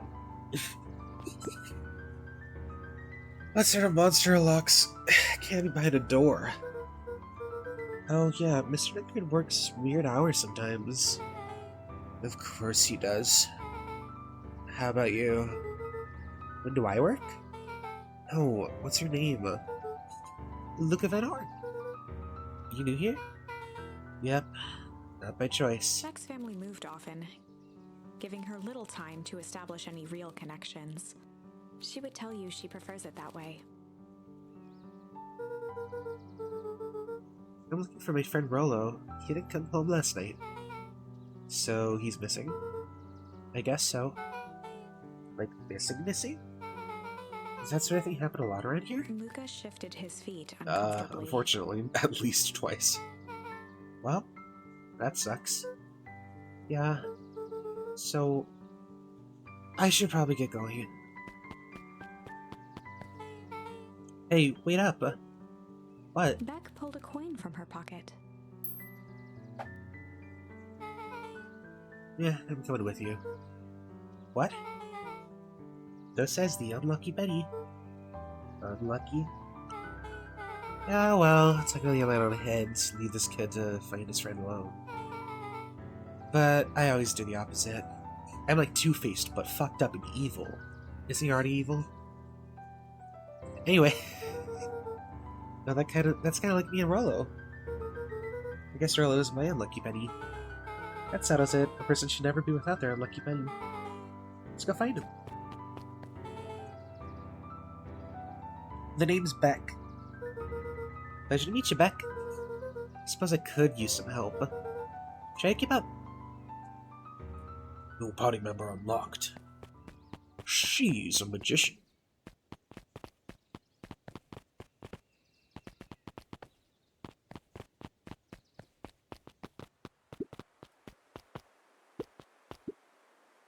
Joe, have you seen Rollo around? No, sorry, Luca. I've had my eyes on the dirt looking for beetles. I can't seem to find any. He never came home last night. Do you think it's because it's been colder than normal? I don't see why that would have anything to do with Rollo. No, the beetles! Do you think the temperature confused their circadian rhythm or something? Who's to say? No beetologist.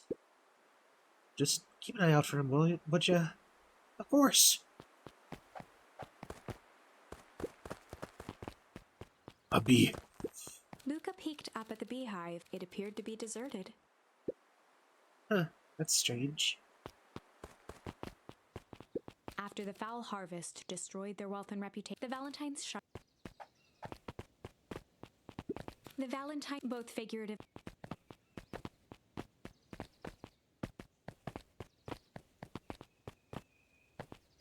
Yeah, thing.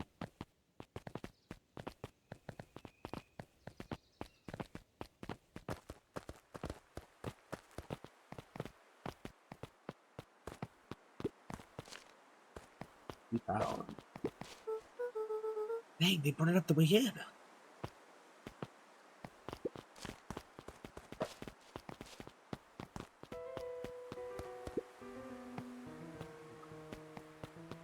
Luca felt a chill as he approached Beck. Her eyes were locked on the strange green liquid. The nearby grass was coated in a fine layer of frost.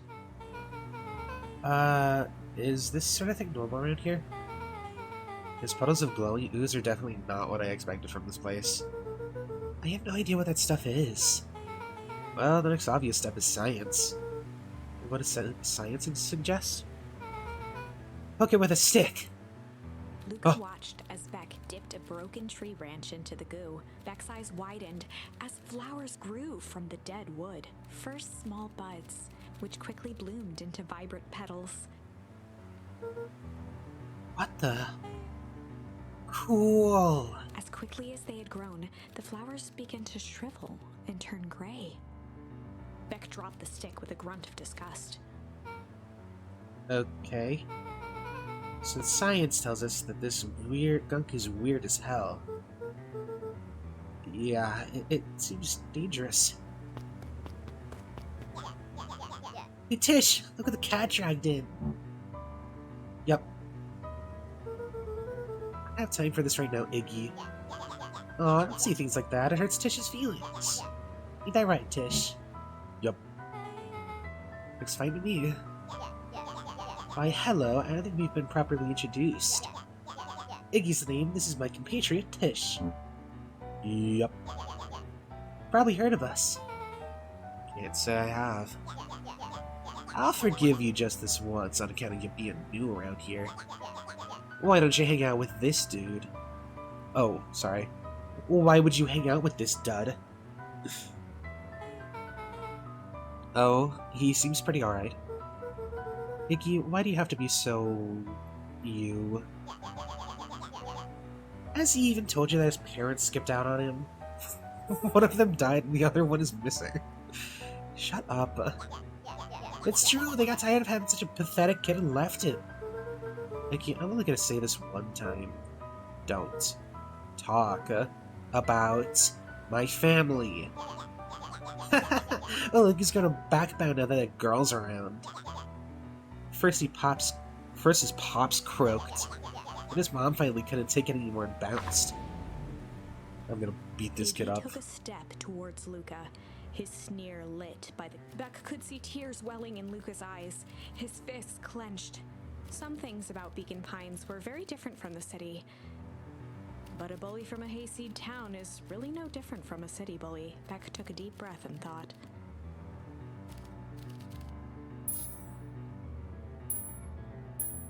Strange. What?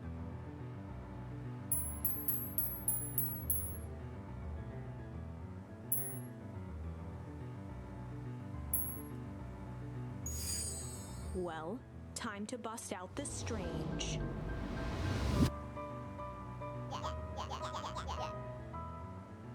Hey, look, it looks like you need a little mud bath. What's wrong with you, new kid? We're about to pound your friend. Beck stared in silence, the only sign of life being the twitch of an eye. It's weird when people don't talk. Yep. Stop being a weirdo. Hello? Are you speaking of Wackadoo? Makes sense.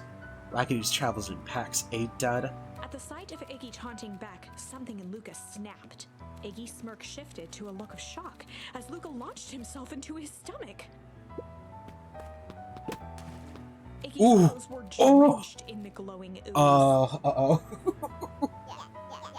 You jerk! My clothes are ruined! I'm gonna... Iggy's voice began to slur as he struggled to get up.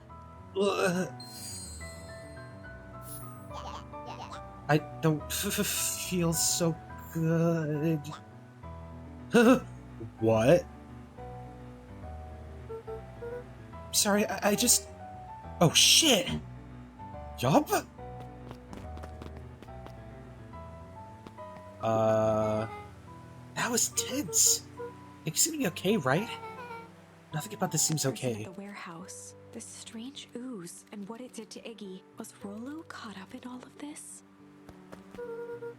Did you find Rollo? Took the words out of my mouth.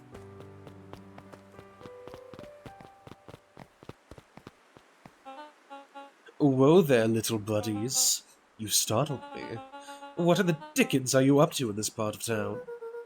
We were just helping look for Rollo. Oh, you haven't heard the good news? Rollo showed up safe and sound a bit ago. Really? So where is he? It's funny, really. He's just got a little turned around in the woods. They can be disorientating, you know. I am starting to get that impression. Rolo's at his house now, getting some well-deserved rest. Wow, that's a relief. You two should scurry along before you get lost yourselves. Yeah, come on back. Can't wait to introduce you to Rolo. Oh, that reminds me. Luca, your grandmother was looking for you. She was? She was worried sick. You should march straight home. Guess. Beck, your folks might be getting worried too. I'll walk you home. I did talk with Nellie about work anyway. Beck glanced toward Luca. I guess all's well that ends well. I'll introduce you to Rolo tomorrow. Sure. Eddie's okay.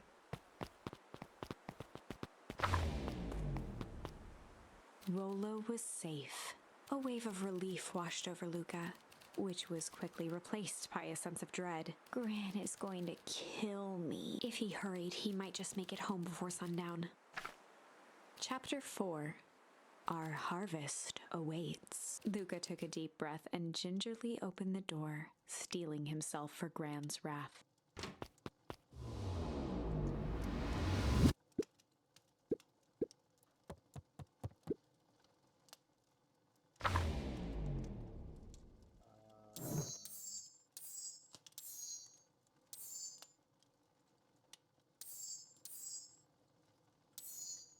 Yeah.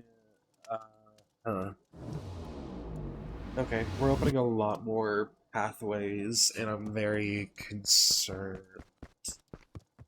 This went to chapter 4, so I assume this was the right thing to do. But I don't know. Right?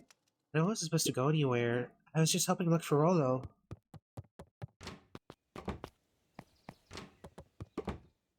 Man, Roxy came over. She was worried about him. So I figured you wouldn't mind if I looked for him. Turns out Rolo is safe and sound.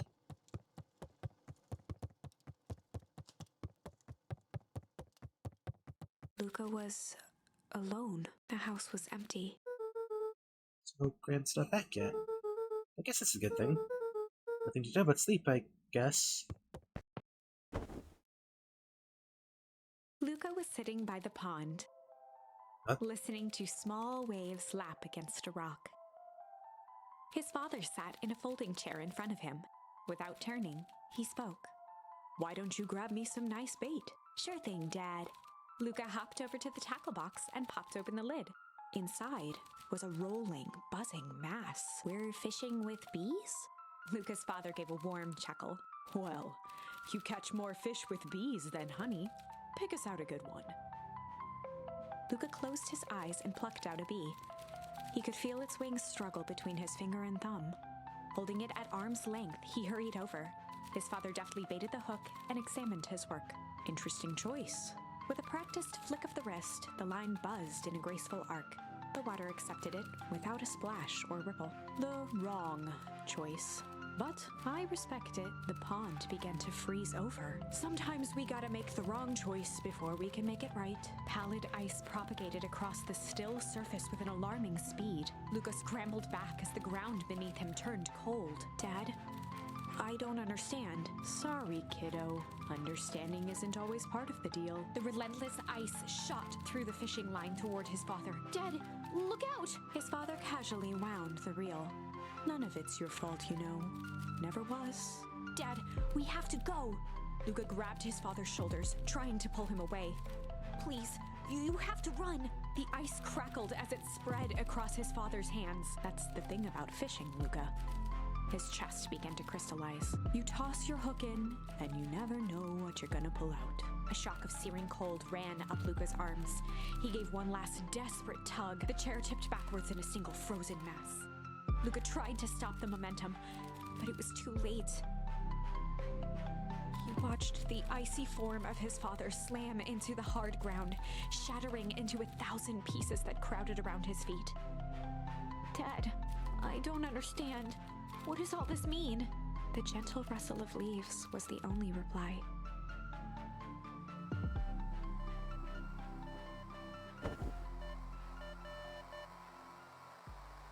Luca's eyes struggled to focus on the walkie-talkie. Rolo?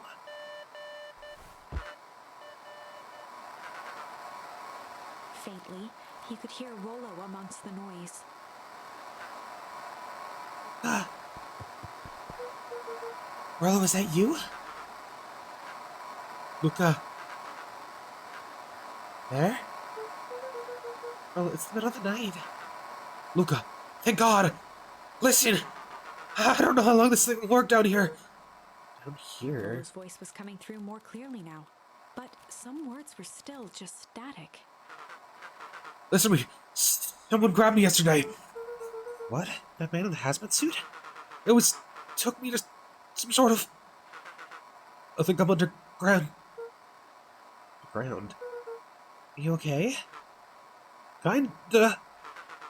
They seem more interested, for now at least. Mr. Kerr said you made it back home safe. Kerr? No! Trust... He's... Hold on! Someone's coming! The signal went silent. Rollo? Rollo, where are you? Luca held still, waiting for a response, his pounding heartbeat marking the passage of time. Okay. I think they're gone. Getting worse. I can barely hear you. Rollo's voice began to fade. Losing signal. Not much time. Mission control. You need the treehouse. The treehouse! With that, the signal died for good. What's she trying to say about the treehouse? What's in the treehouse? The antenna! You want me to use the antenna in the treehouse to get a better signal. Well, you're a genius. Luca grabbed the walkie-talkie and sprinted to the treehouse.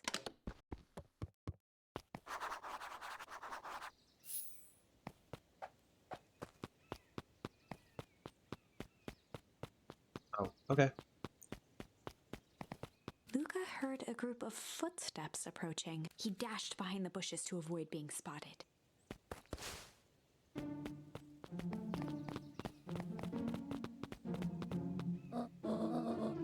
We all understand our roles. You can on me. I think we all need more time. I still think we need more time.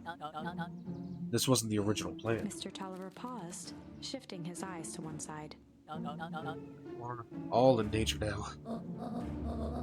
I, for one, refuse to sit idly by while that danger persists. Oh.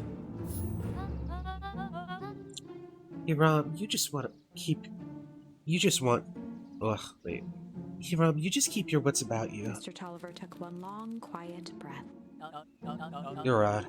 You can count on me. I just wish we could have made that deal with Eris Valentine. The resources would have still come in handy. As I said, I had no time to contact her after your call this morning. Plans change. How is Luca holding up? He's fine. We shouldn't lose sight of the fact that this is all... I know very well all this is for. We have no choice. Operation Sparkplug is a new objective. Are we in agreement? The three shared a determined look. Good. We'll reconvene after the festival. Sparkplug.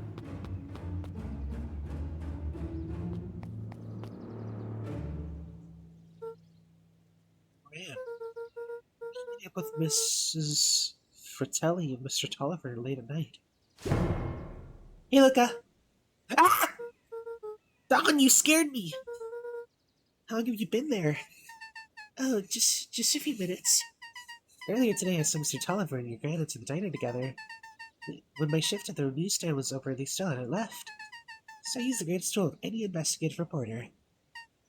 Time. When they left, I doubt them here. What do you think they're up to? Whatever it is, they seem organized and determined. You mentioned the festival. Yeah, I heard that too. Has your grandma doing anything different recently? Anything strange? She got a phone call this morning and rushed out the door. A call from Hiram Tolliver, it seems. She was either furious or terrified. Or both. Be careful out there. I think we might be in the middle of the scoop of a lifetime. I will. Aren't you coming out? Nah, I'm gonna stay out here for a little bit longer. See you, Luca. Oh.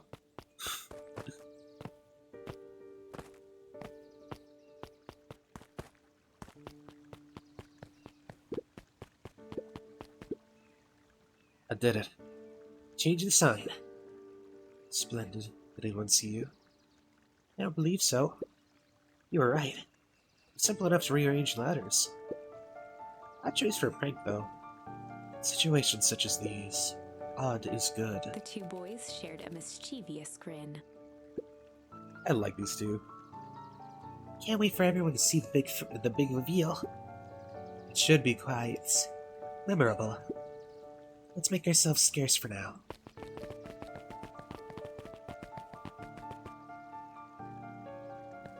Perennial harvest. What sign? So.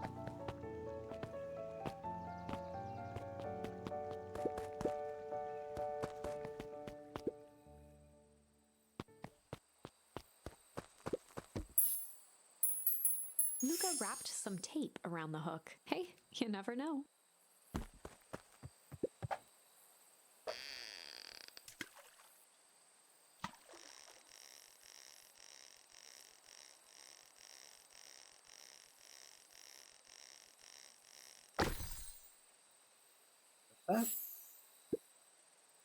Got a bunch of words written on it. Let's see that. We regret to inform you that your application for property rights in respect to the Beacon Pines CBD and surrounding area has been rejected. Who's that for? Applicant Valentine Estate. Good. Good. Luca placed a sinker on the line. Sometimes the best stuff is at the bottom of the pond.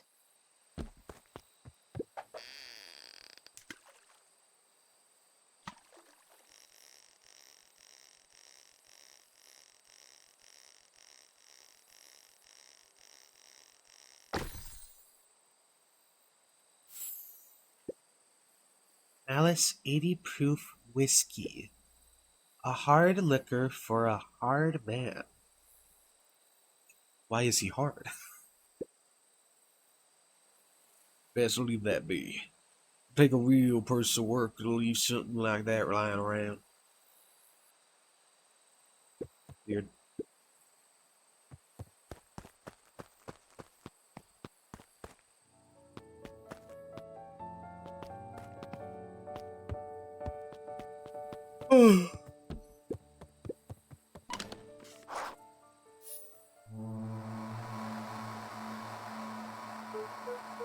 Rilla?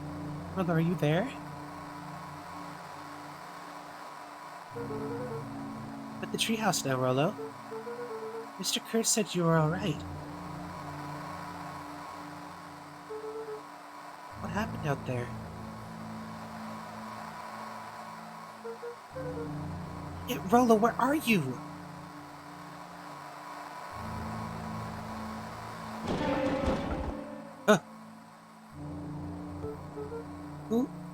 Who's there? Luca could only see a cloaked shape behind the rocket.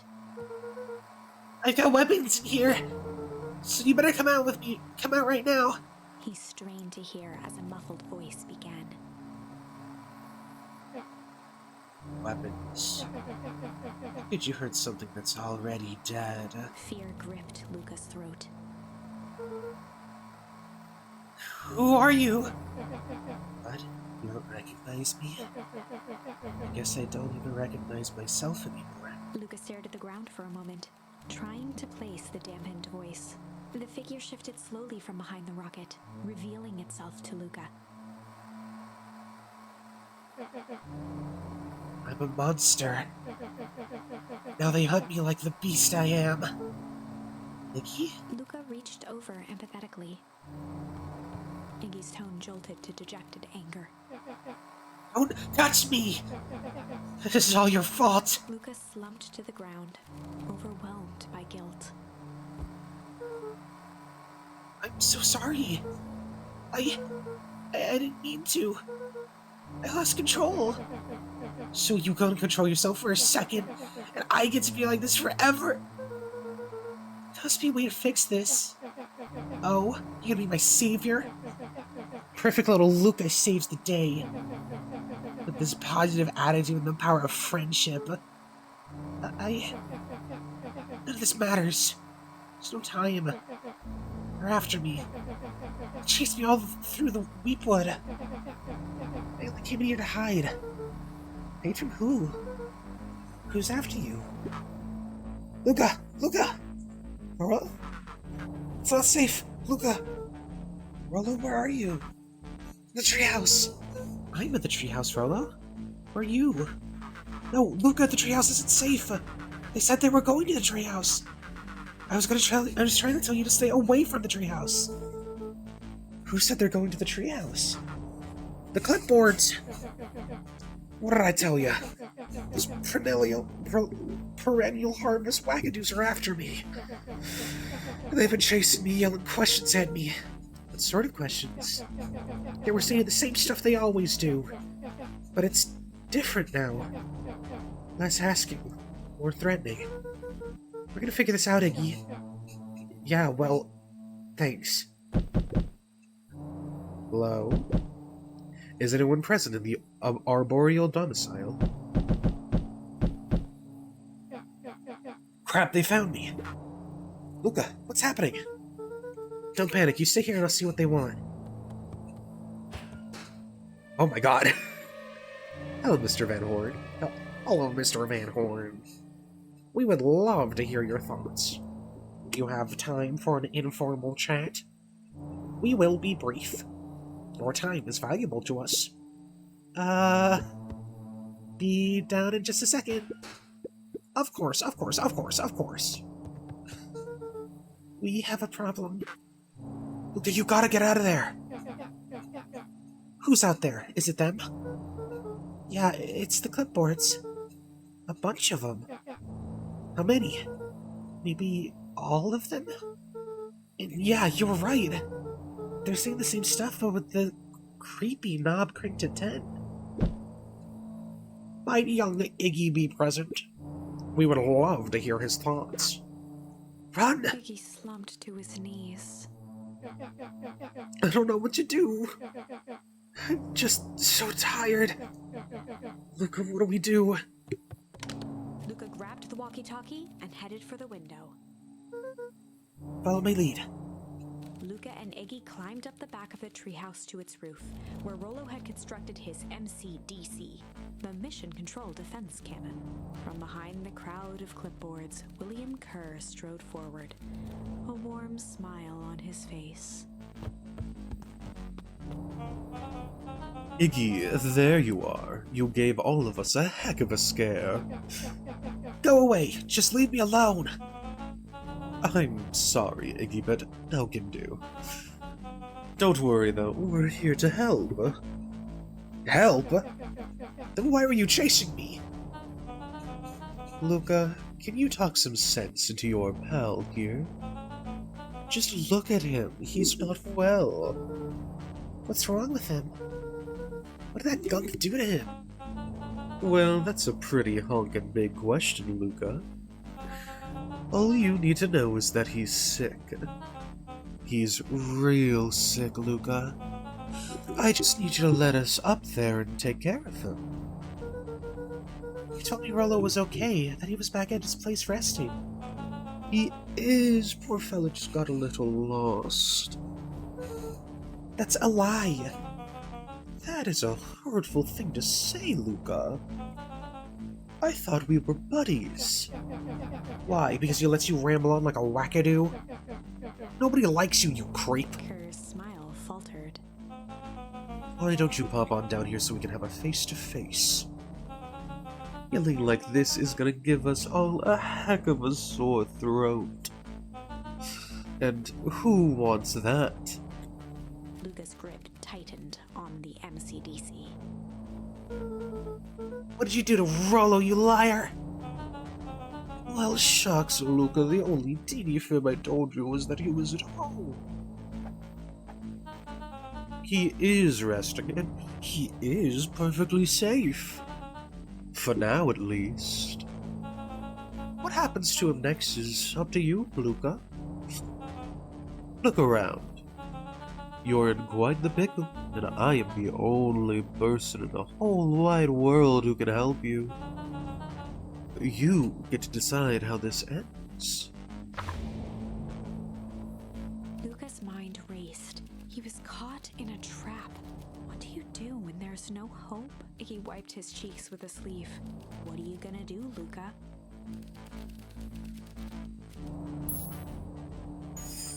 Luca drew himself up and decided to take the only option they had left. Fight. He swung the mission control defense cannon around, aiming it confidently at the smirking face of William Kerr. Hey, Mr. Kerr! Luca summoned his most insolent demeanor. Rilla sends his regards. Uh-huh. Hey. That was uncalled for, more than a little rude. And just plain unsanitary. Luca, I really did think we were good pals. What a shame that it's come to this. Kerr turned his back on the two boys. And this... With a nonchalant wave of the hand, he made his exit. As the clipboards began to slowly advance on the treehouse, Luca looked to Iggy with resignation in his eyes. The end. Damn. That escalated quickly. Maybe discretion was the better part of valor here. Let's put a pin in this for now.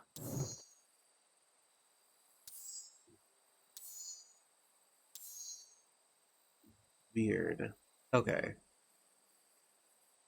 Okay. Okay. Okay, okay. Also, Jesus Christ, I didn't really realize before, but the art for these pages are so good. Like, oh my god, that's so cute. I wish I knew the artist for this stuff. I would pay so much money to get a commission from them, honestly. God, this art style is so, like, exact to what I want to be able to draw. Like, the eye style is very close to how I draw eyes.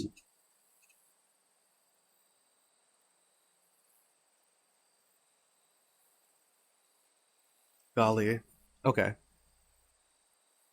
Ah, I'm very appreciative of this art. It's so good. Oh my god, it's so good. Okay, okay, okay, okay, okay, okay. Let's see here.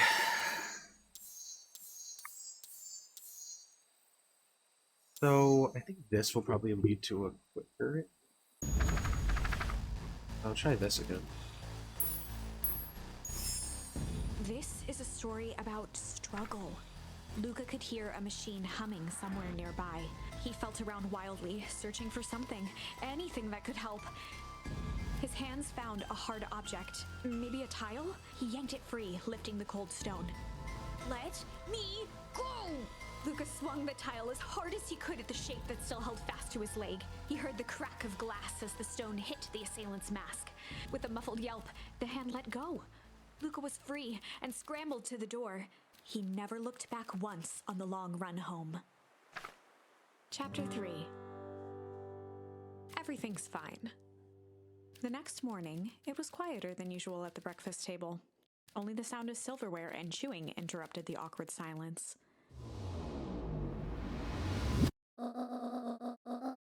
Finished drawing a mess of jam last night. Huh? So that'll need to get delivered into town today. Okay. So, what did you and Rolo get up to yesterday?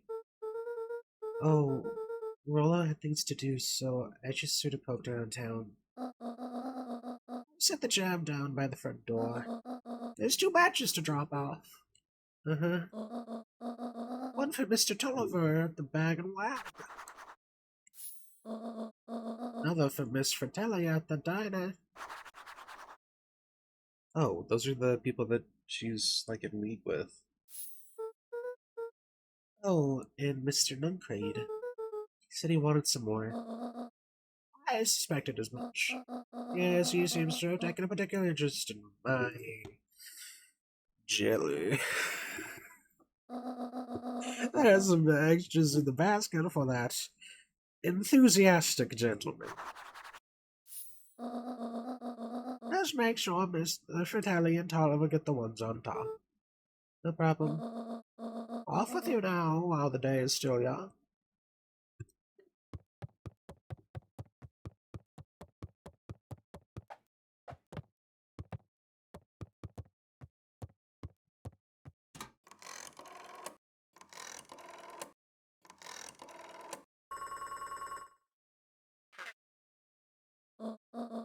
Hello, it's Juniper Hartford. Before you hang up, just hear me out. I have a business proposition. Simple matter is, we both have the same problem that needs solving. Very well, we can meet tonight.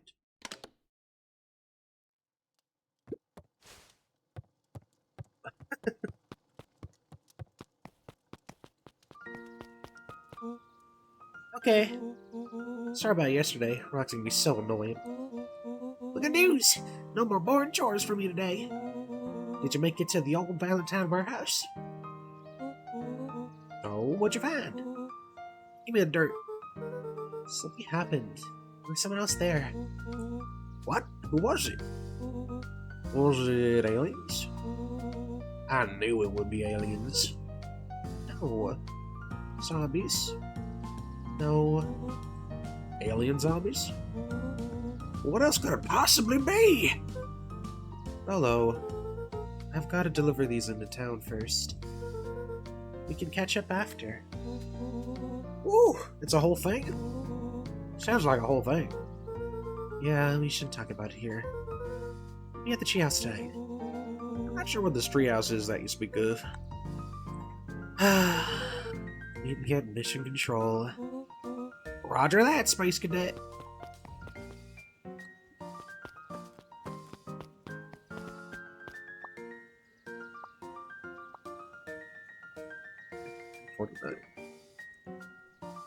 Okay. Well. Hey. I'm down to keep going. I'm very interested in this game so far.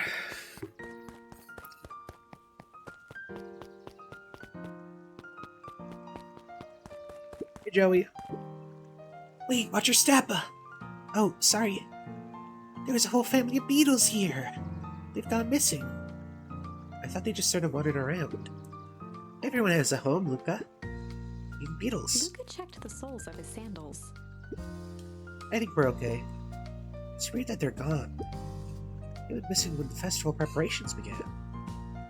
Think the noise scared them away? Something like that. Just watch where you step, okay?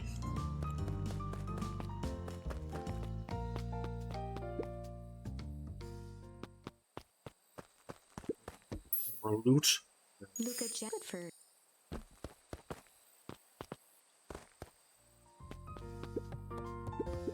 Do you think jam would make good bait? I guess it depends on what you're trying to catch.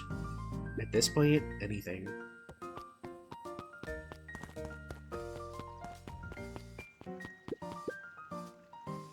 Tell those jerks it doesn't matter how many boxes they pile up.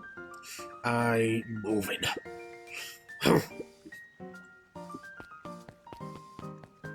Want them to erect a Tower of Babel.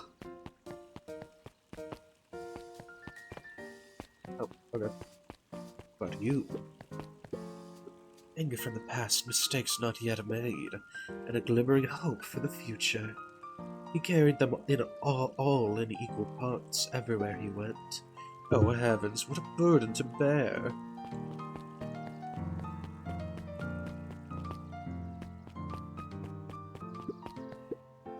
How do you keep the icing cold?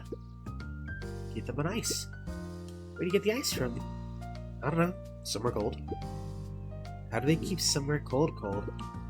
Look, Bert, do you want some ice cream or not? No, I'm good. Huddled at his counter, Hiram Tolliver was meticulously shining apples. More accurately, Hiram Tolliver was meticulously shining one apple. Hello? With a yelp, Mr. Tolliver fumbled the apple, flailing at the air as it fell. Oh, sorry. No bother. No bother. He leaned forward and lowered his voice. I see you have something for me. Yeah, Grant had some jam I'm supposed to give you. He leaned in a bit further. Yeah, these ones on top. Show your name on them. Mr. Tolliver leaned back, speaking loud enough for anyone to hear. Ah, yes. The jam. Thank you so much for delivering this jam to me. He reached forward and snapped up the jars of jam, giving Luca a little wink. I shall put it on my store shelves post-haste. Okay, I should finish my deliveries. Of course. Of course. He leaned in for a final whisper.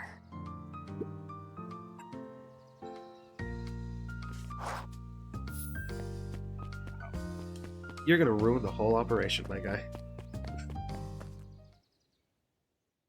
This different at all? Nope.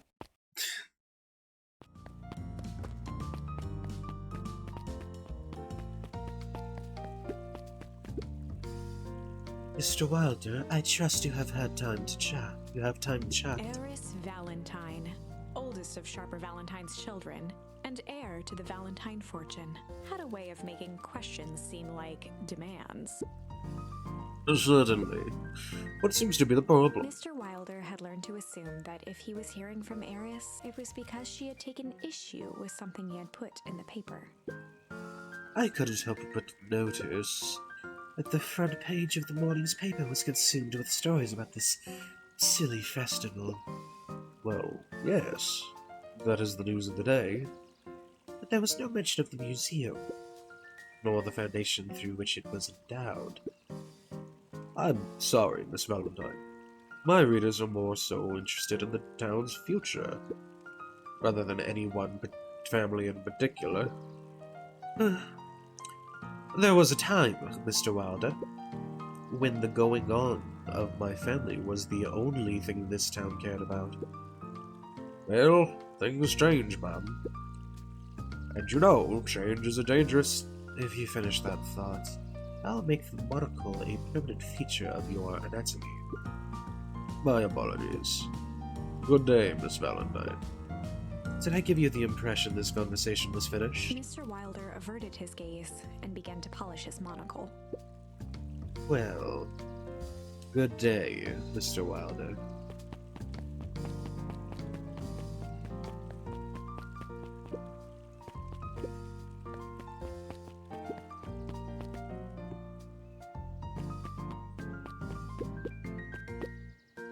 Hey, Dawn. Hey, Luca. What's up? Dawn had dreams of becoming a big-time reporter. At night, she searched for the story that could be her big break. By day, she hawked papers at the news. Got you a jam delivery, eh? Yep. Hey, Dawn. Have you noticed anything weird around town lately? It's sort of weird things. Stuck out at the old Valentine building. You might say I've heard some things. What's going on? Can't say quite yet. I still need to follow up on a few leads. Look. Okay, sure thing. You seen the new kid around yet? New kid? Yeah, came in from the big city. Her parents both got jobs here. But get this, one of them is working for William Kerr in Perennial Harvest. The other's working for Eris Valentine. And Valentines represent Beacon Pine's past. Perennial Harvest has positioned itself as the town's future. Let's make for some interesting dinner table conversations. I can imagine. Okay.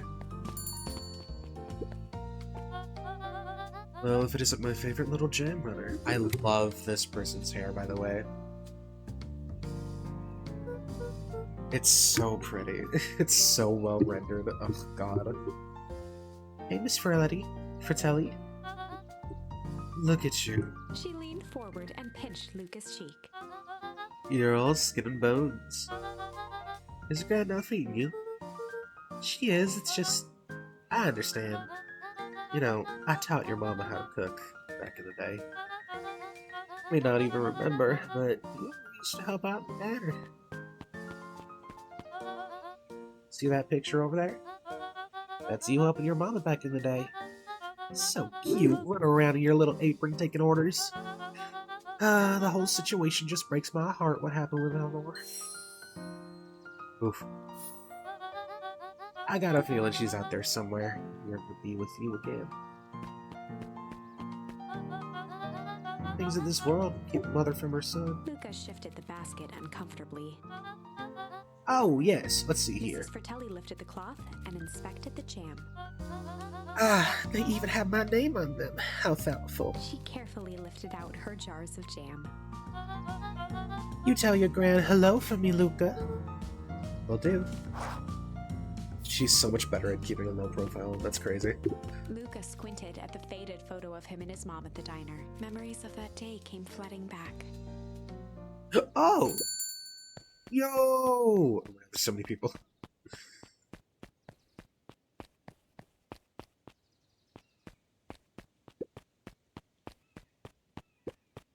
My God, she's so pretty. You ready to help, Mama? All right, little buckaroo. It's up to us to feed these folks while Mrs. Fratelli is away. I've got to deal with the inventory before I can start cooking. Do you think you can handle taking some orders in the meantime? Yes, Mama. Hi, Roxy. Luca. I'm helping. Wow. Hopefully your work ethic will rub off on Rollo. What can I get you? I'm not really feeling like a burger. How about a chicken sandwich with a bacon on top? Oh my God, fucking based. Chicken, my beloved. Coming right up.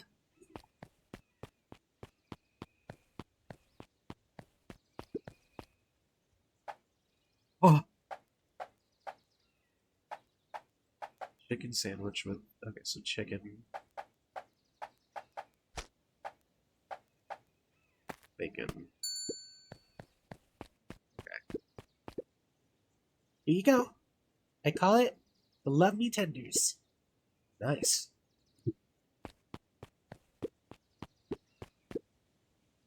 Gadzooks, they've shrunk the waitstaff.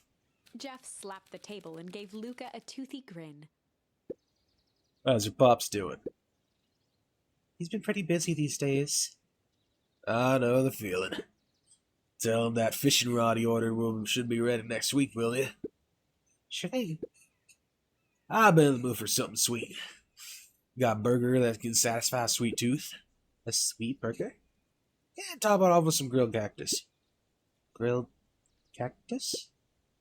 Heart was what it was.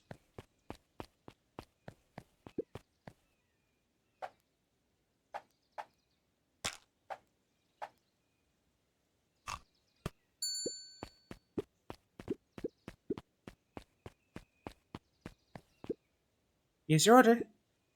I call it the Sweet Stabby. Ha! Now that's a burger with a bite. You're a little young to be waiting tables. I'm just helping out. My father had me hustling when I was your age as well. Father always says, children are to be sails pulling a family ever forward. That doesn't sound very fun. There's plenty of time for fun. For instance, Father and I always make time to have lunch together once a month. Luca glanced at the empty seat across from Gus. Did I come back?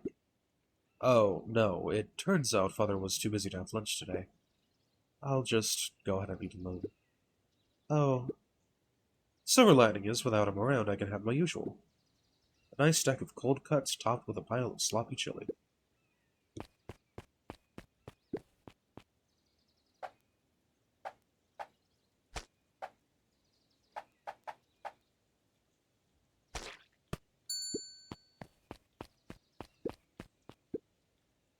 here you are. Cold cuts with steaming hot chili on top. I call it hot and cold. That's perfect. Thank you. Looks like we're missing a few things. Why don't you run out and grab me some more ingredients? Okay, I'll be back. Alright. I like that one.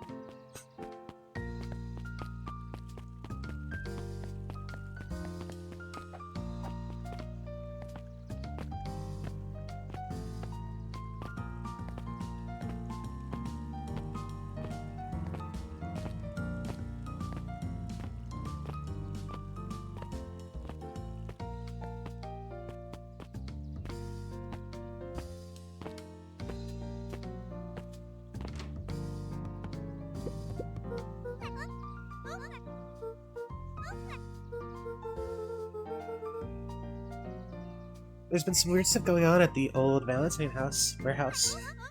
Can't say I know anything about the old warehouse, but empty hives don't stay empty for long. Huh? Otto motioned to the book in front of him. The more I read about bees, the more similarities I see with people. If a hive collapse fails, it doesn't stay empty for long. The new queen will set up shop pretty quickly. So you're saying it would make sense for someone new to start working using the warehouse? Nature arbors a vacuum. Nature abhors a vacuum.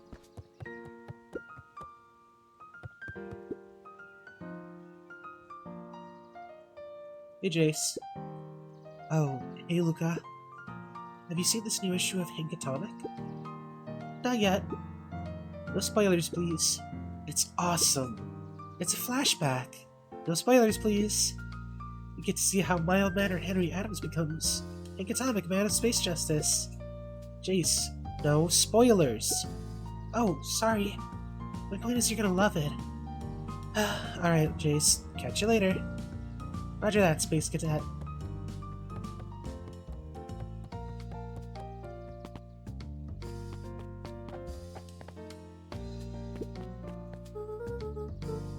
Got some jam for you, Mr. Nuncreed. Luca, you seem chipper. Well, aside from being on delivery duty, it's a nice day. Mr. Nuncreed eyed Luca for a moment, then nodded in agreement. I suppose it is. Hello, folks. Or foe. Thank you for following. So, do you want your dam? Oh, right. Usually Juniper drops those off herself. I guess she's busy today. Anyways, this is my last delivery for the day. Oh, in that case, Nuncreed snatched the basket from Luca. I'll load onto the basket until next time I see your grand.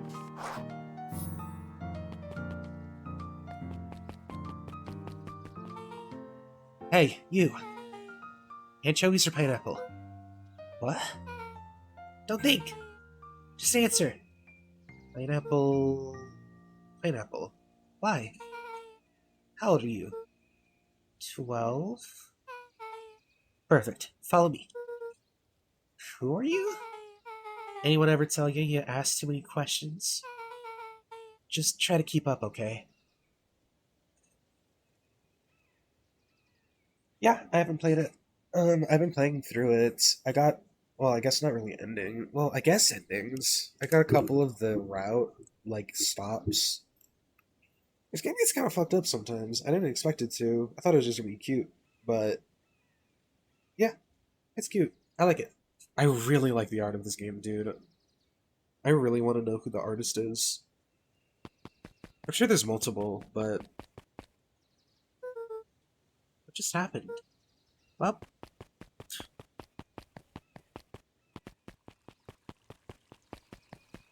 Oh. Hey, what a crazy coincidence. Here's my new friend I was just telling you about. Oh, that's wonderful. Yep, we just hit it off. Oh, really? Get this, his favorite pizza topping in the whole world is pineapple. Oh, what is your little friend's name? Beck locked eyes with Luca. The look on her face was equal parts expectant and desperate. Oh, Luca von Horn. Nice to meet you. I'm Nellie, and this is Ilona. We're Beck's parents. Beck gave Luca a quick nudge. Oh, yeah, Beck told me all about you. Already feels like we've known each other for years. So you both can stop obsessing about me making friends. Oh, darling, we never doubted you. It's just that for children with fewer than 5 close friends, the probability of a stunted development doubles. Well, 1 down, 4 to go, I guess. What Nelly means is that we just want to move. We'd want this move to be as easy on you as possible. You can relax. A friend has been friended. This calls for a celebration. Luca, you must join us for dinner tonight. Dinner? Wow, another coincidence. I actually already asked him, and he said he would love to. It's just wonderful. In that case, we should pick up some groceries. You two don't get into too much trouble now.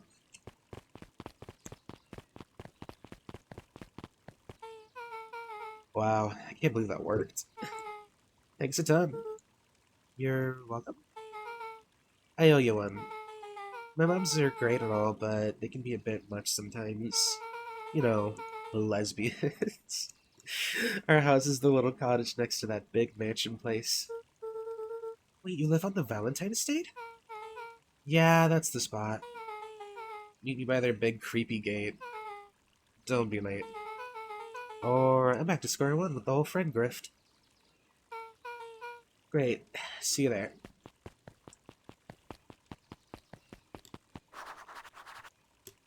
Big creepy gate. Solid.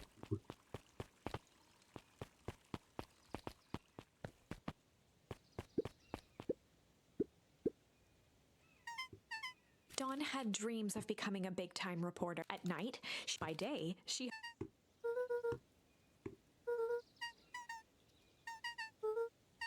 I saw this already.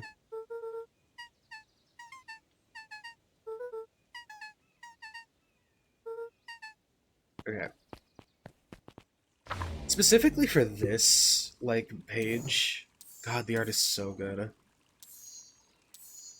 Like, I really want to know who drew these because, golly, I would get a commission from them like instantly if I could.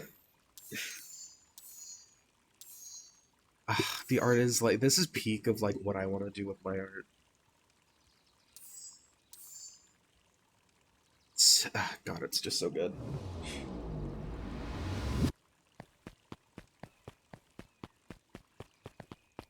I'll have to look at the credits and see if their like tag is listed, maybe.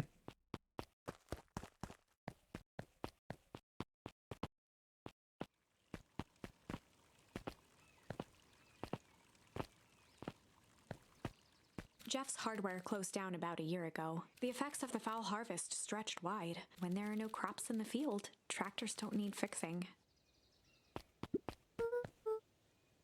Morning, Jeff. What's so good about it? Another day further down the tubes, if you ask me.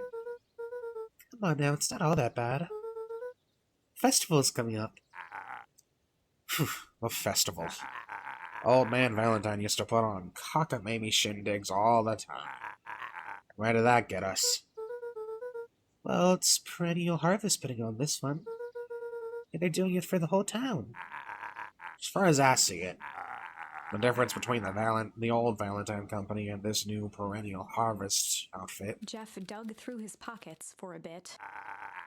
is the difference between this empty soup can and this brown banana. But those are both garbage? Exactly.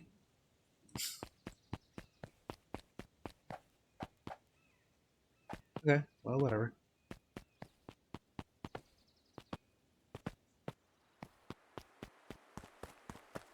Luca peeked up at the bee. It appeared to be deserted.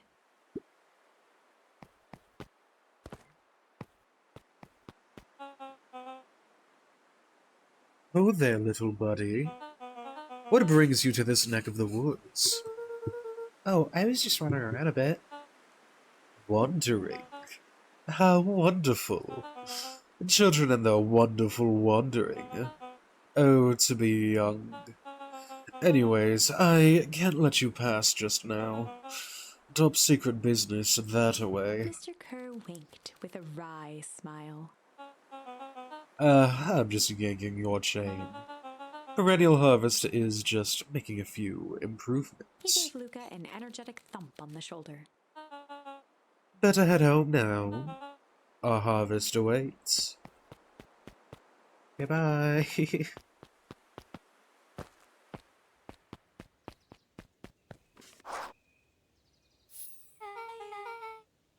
So who all lives in that house? Harrison and Gus Valentine grew up there. And someone moved in a few years back. That creepy little kid in the vest. It sounds like the one. So, just 3 people living that huge thing. I bet a bunch of shady stuff happens all the time in that place like that. Not really. Valentine's pretty much just keep to themselves. So it's empty and boring. Pretty much.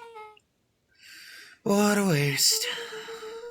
It says that it used to be way busier before Sharper died. For the foul harvest. Okay, that's like the 5th time someone mentioned this foul harvest thing. You all use that same ominous tone. Eventually you're gonna explain to me how that harvest got all fouled up. But we can't keep my parents waiting anymore. This way.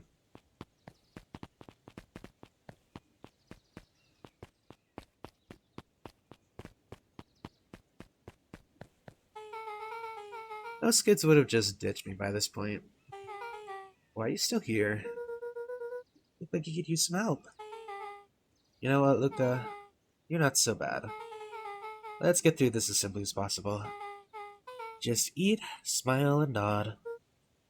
Fun. Great. Whatever you do, don't bring up their work.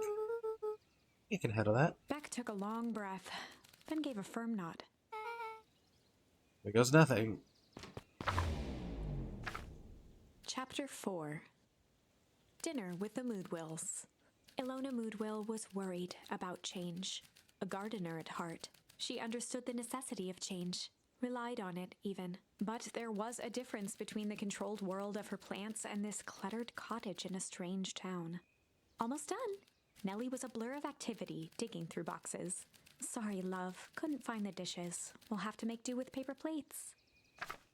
Dinner went by without much conversation. As she watched Beck and Luca finish up their pizza, Ilona let herself relax into the chair. The things she cared about were still here. Nellie finally had the job of her dreams. Beck was beginning to take root. Ilona's task was simply to tend to them. She could do that. So, Luca, tell us a bit about yourself. Where do you live? Oh, I live with my grandma. Over on the other side of the river. Your grandma? Where are your parents at? Beck, manners. It's alright. My dad passed away in an accident at the fertilizer plant 6 years back. Oh dear. My mom's been missing for a few months now. Like, missing. Luca's eyes were fixed to his plate, pushing a chunk of pineapple around with his finger. Nellie was the one who eventually broke the silence. How did you like the pizza? Oh, it was good. Very good. Normally we'd have put more effort into dinner. Ilona nervously gestured toward the boxes. You're fully settled in, and Beck had mentioned that it's your favorite. Sorry, are we just skipping the part where he said his mom was missing? Beck! Sorry, Luca, this move has made us... Oh. I'm sorry, Luca. This move has us all a little tired. Luca wiped his face with his sleeve. No, it's fine. So, Beck said that you moved here for work? Beck gave Luca a swift kick under the table. Yeah, literally the one thing. Ow! I mean, what brought you to Beacon Pines? Oh, you were right the first time. We're here for work. Nellie won't tell you this, but she's a brilliant chemist. I don't know about brilliant, but I do love it. She's brilliant. Perennial Harvest just made her the newest lead researcher of deep engineering. She makes it sound more impressive than it is. I'm just happy that I got to make a difference in the world. Perennial Harvest is at the forefront of evolving agriculture. It is something more useful than sprinkling water and excrement on the ground. Luca glanced over to Beck. She seemed to be holding her breath. What it really means, Luca, is that there are different ways to grow plants. Yes, some people talk to their plants and hope for the best. Some people happily leave their job to allow a loved one to pursue their dream. You swore you didn't... Beck slammed her fist into the table, perhaps harder than she intended. Hey, Luca! How about some dessert? I actually have to meet my friend Rolo soon. Luca glanced outside to gauge the time. The sky was darker than he expected, filled with ominous clouds. There's a storm brewing. I should get going. Oh, I didn't think there was any rain in the almanac. Yeah, I'm gonna start that useful around here. Luca wiped his mouth one last time with his napkin and started to get up. I'd go for the pizza. It really was good. See you at the festival, Beck.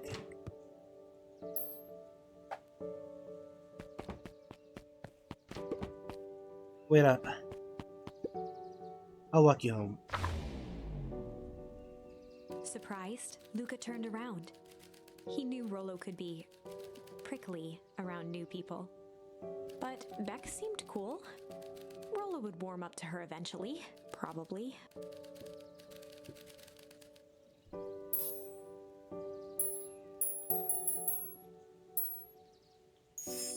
Luca began to respond, but the sky answered for him as the clouds above began to break, revealing patches of star-filled summer night. Moonlight filtered down, shimmering in the treetops. Sure, you can be Rolo. You're not going home. No, I promised Rolo I'd tell him about... Luca stopped himself mid-sentence. I was saying you tell him what? Spit it out, bub. Biggest thieves now. There's a juicy secret you gotta tell me. Okay. You can come to the treehouse and I'll tell you both what happened. Heck yeah.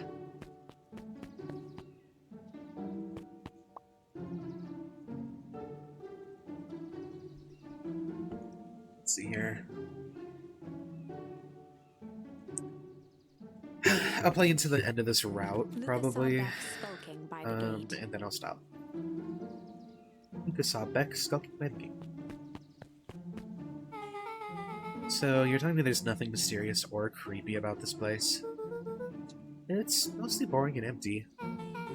I refuse to believe that. Big spiked gate, looming mansion, rich, reclusive owners. It even smells shady. Beck grabbed the wrought iron bars and shook the gate. Mark my words, you decadent nightmare house. You will reveal your secrets to me! Oh!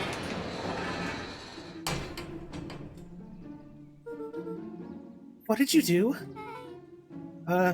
First of all, I told you so! Second, hide!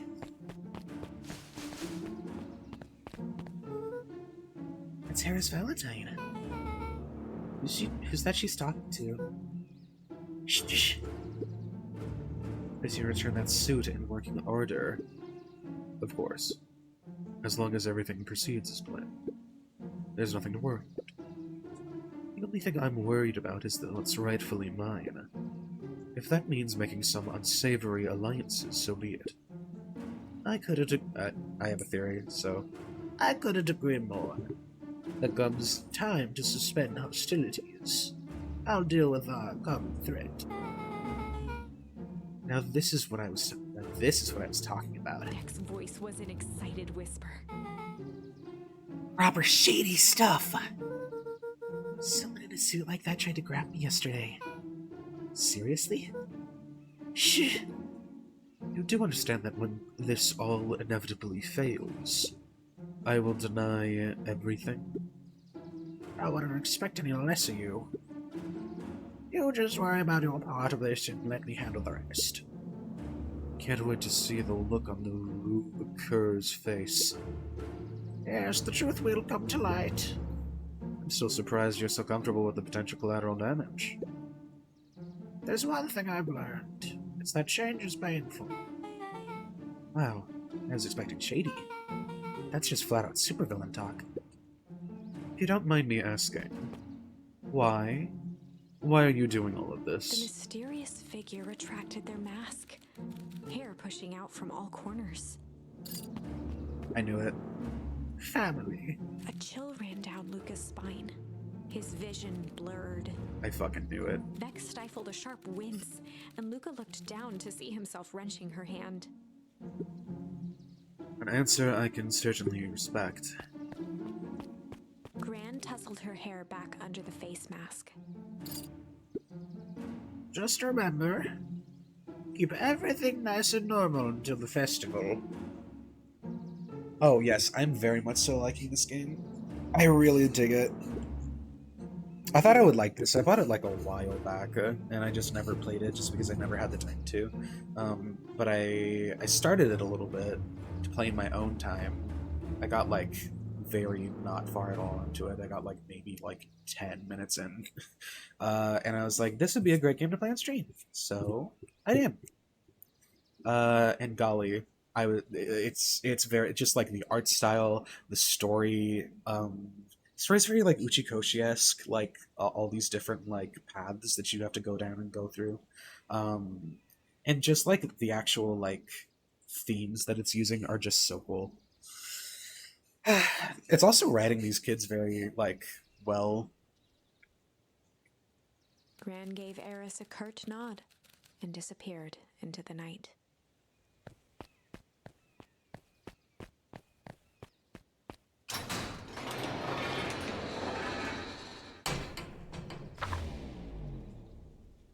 Chapter 5. What big ears you have! Lucas sat shivering in the bushes, staring at his feet. After checking to make sure the coast was clear, Beck gave him a gentle tug on his sweater.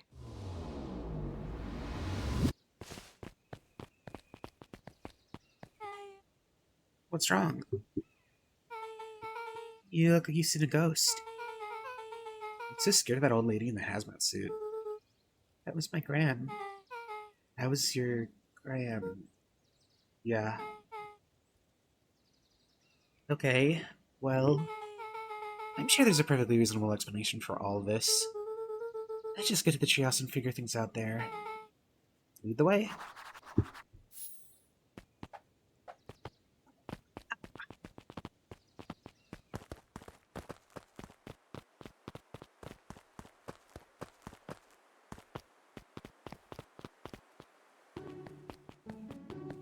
Oh god. For the last time, there's nothing to worry about. Of course, we're not The worried. clipboard finished writing with a scratchy flourish and looked up. Just dotting our I's and crossing our T's. Well, maybe try minding your P's and Q's. Mr. Nuncreed, arms crossed over his paunch, gave an exhausted sigh. Is there anything you need knowing? You'll know it. Absolutely. If you'll just sign here acknowledging everything is accurate, we'll be out of your hair in a flash. Oh, for the love. He snatched the pad and scribbled his name so hard the pen nearly snapped. There. Would you like my eternal soul as well? The clipboards looked at each other for a moment, almost pondering the possibility, then broke into laughter as they walked away.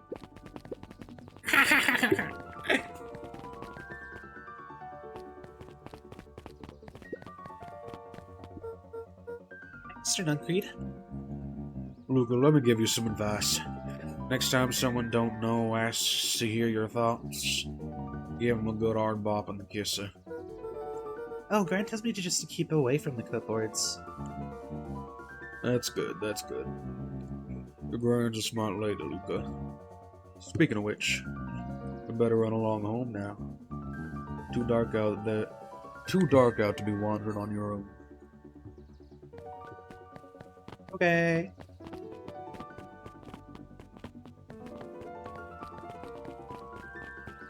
He wants to kiss my grandma.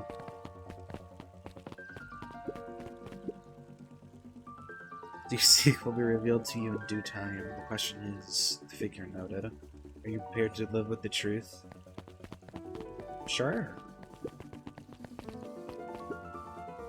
Another day, another dollar.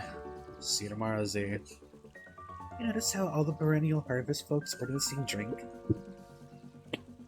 Decaf cappuccino with... Oh, excuse me. Decaf cappuccino with extra foam. Why? I don't know. I just thought it's a little odd. Pretty weird for sure. Well, customer's always right. See you bright and early tomorrow. I can't wait.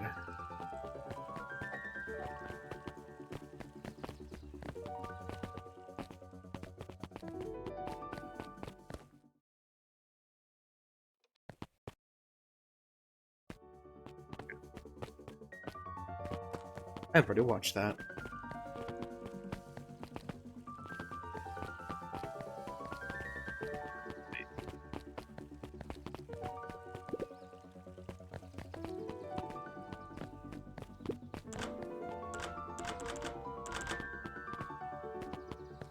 Okay.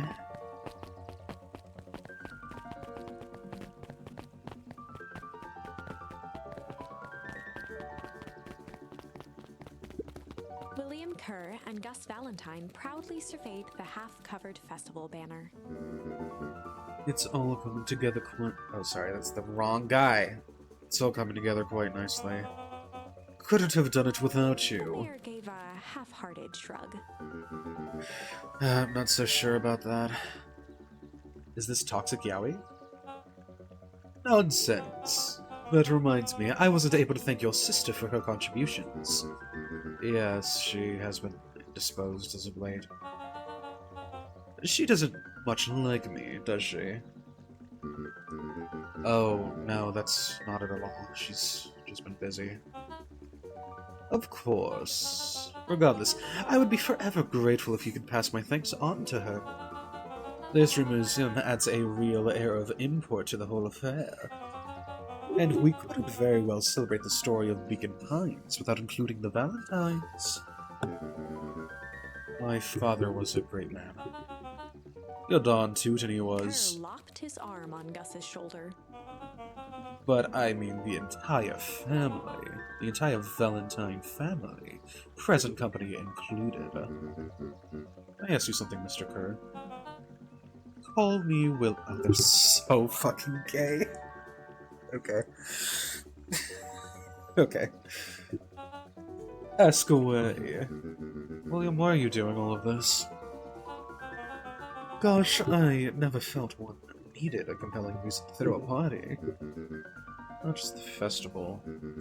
All of this. There's gotta be 100 down on their luck towns out there. Why is Perennial Harvest so invested in helping Beacon Pines? You know what I love most about the agriculture business? Seeds.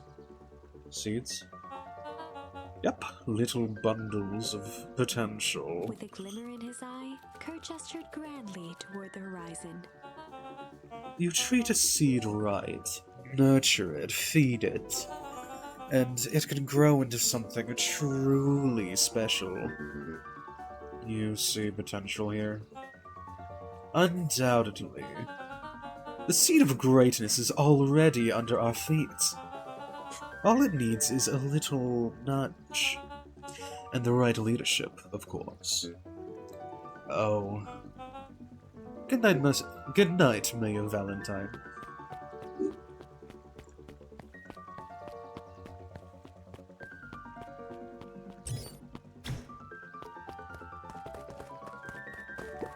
Mayor Valentine, are you guys, like, dating?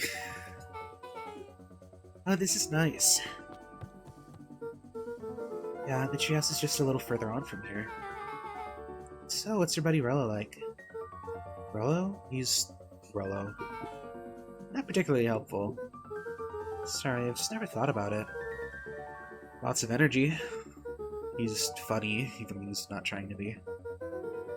Things have been tough for his family since the fall harvest. It's about time you tell me what the fall harvest thingy is. It's kind of a long story. I know the highlights. Okay. There used to be a fertilizer company here called Valentine's. They were kind of a big deal. Ooh, big deal fertilizer. It was a big deal to us. Their stuff really worked. Farmers loved it. So Valentine grew and grew. Good Pines pretty much grew around it. Most everyone in town either worked for Sharper Valentine or used his fertilizer. Things were good. I'm sensing a big butt.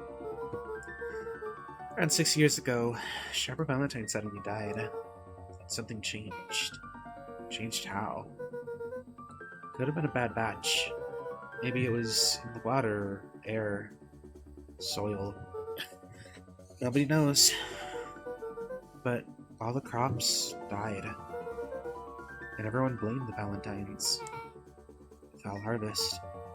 Yeah. Valentine's fertilizer went out of business.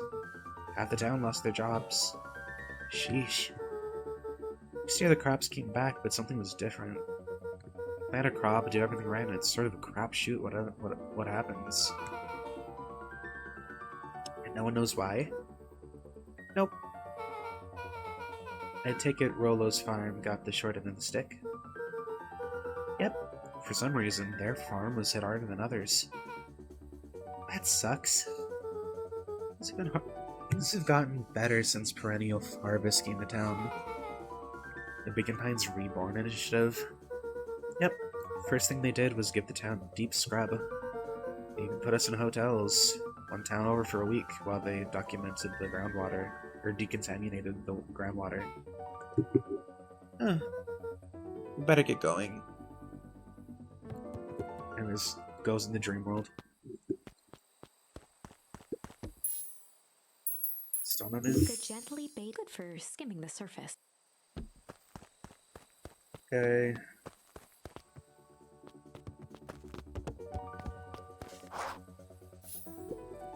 It's about time. I was about to give up and go home. Ooh, who's the new kid? My name's Beck. You must be Rollo.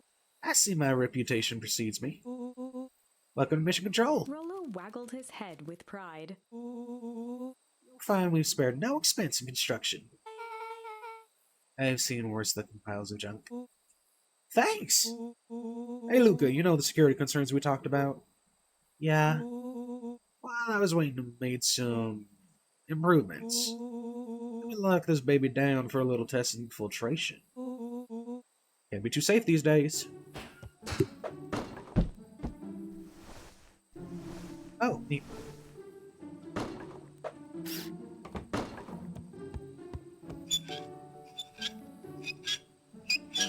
That's a car door.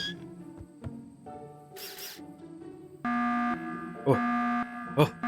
Oh. Goes all out, doesn't he? Always. Oh shit! Dude, hell yeah. All of these little pieces are so cute. Oh god, there's so many good ones. Strange is really cute. Where was it? What was it? Fight. Fight is really good. Tender is good. There's so many good ones. Golly. Pole is also really cute. Golly. Okay.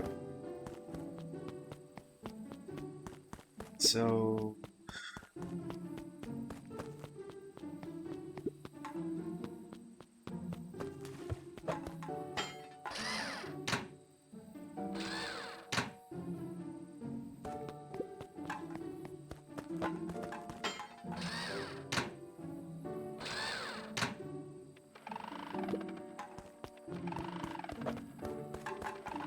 No! My perfect score! Honka honka. Guys get all this junk in the first place. There's a guy in town named Jeff who trades his junk for snacks. Junk food for junk. Nice.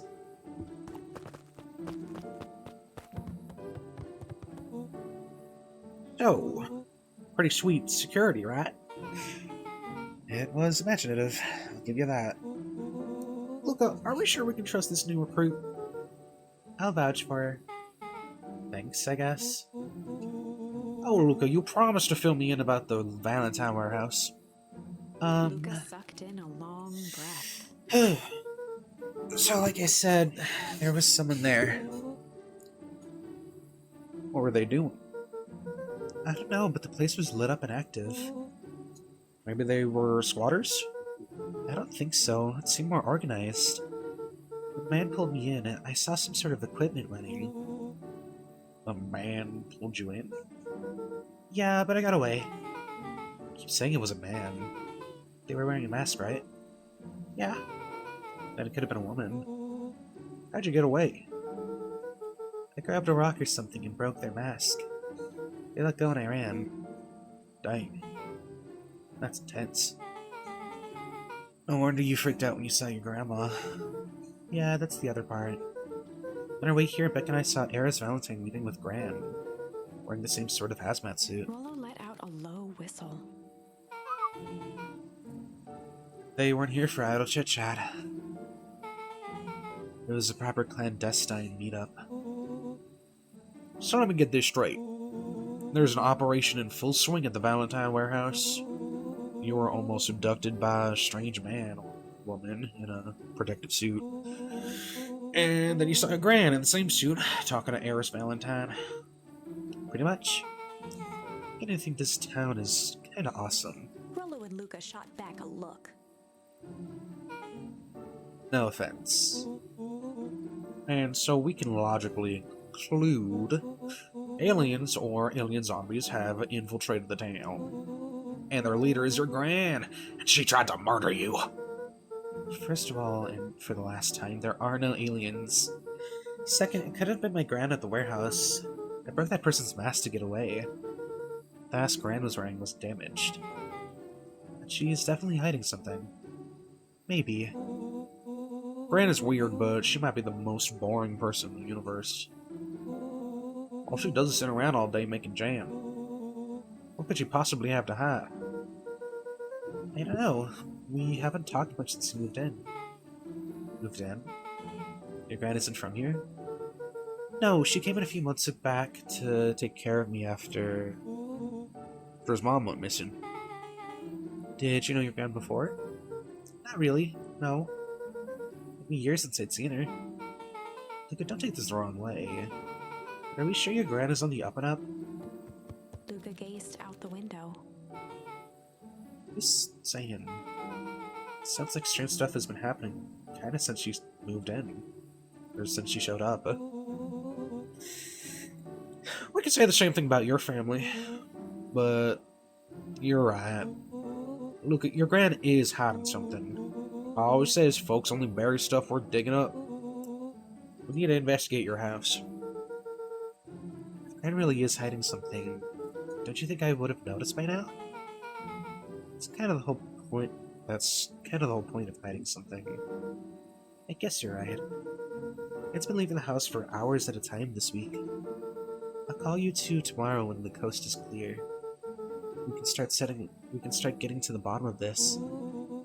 I'm always game for a good snoop. You can count me in. This kind of feels like it's the main round, so maybe I should go to a different round. Chapter 6.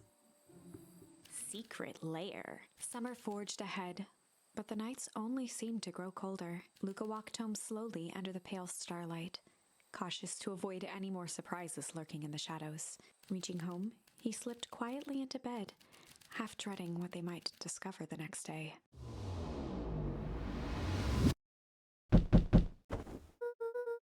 What time is it?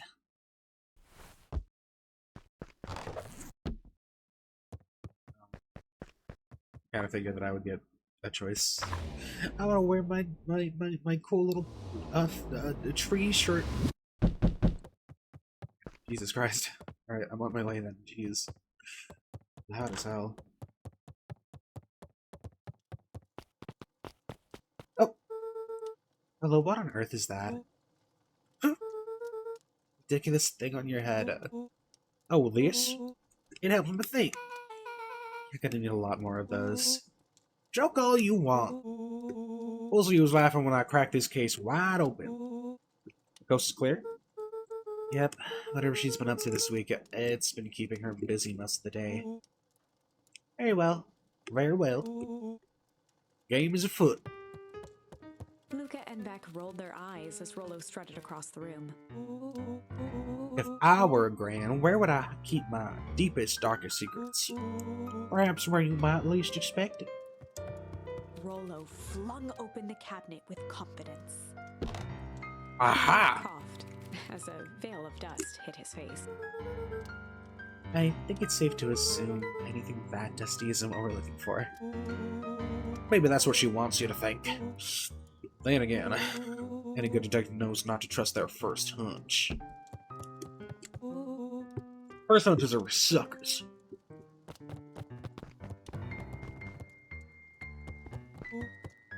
Eureka!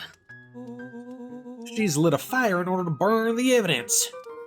She keeps that fire going every day, Rollo. Drat! It may already be too late. Just think the man's documents lost to ash. Okay, I'm gonna stop you right there. Can we just think for a moment? Luca, is there anywhere Gran doesn't want you to go? Yeah. The closet upstairs. So maybe it stands to reason that we should check there first. No dice. It's locked. Well, well, well. Look who stands to reason now. And I have no idea where the key is. It really is important. And she probably keeps it with her. Anywhere else? She has her berry bushes. Who has ever thought, I'm gonna take this important thing and huck it in a bush? True. Anything else? Maybe something out of the ordinary? Well, she is always worried I'll break her fancy dishware in the kitchen. But it doesn't matter anyway. I can't reach a latch. A look of realization crept onto Luca's face. All three kids snapped to glance at each other, then sprinted in turn toward the kitchen.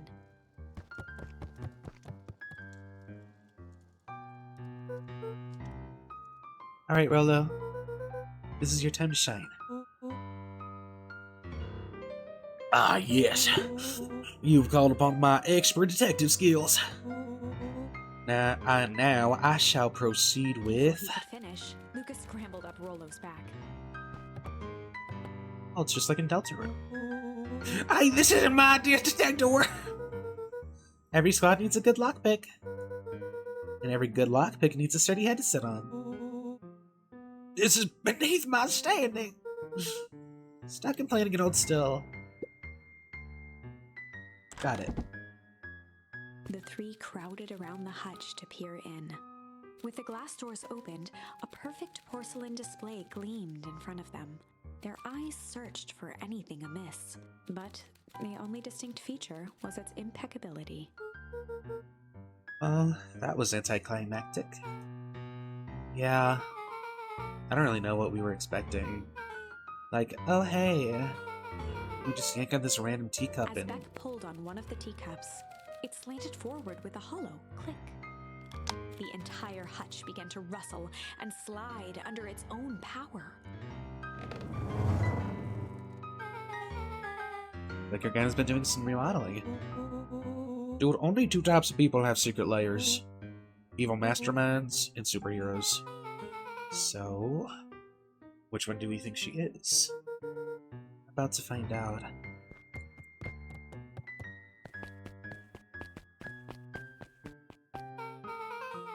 Okay, so more of an unhinged conspiracist vibe.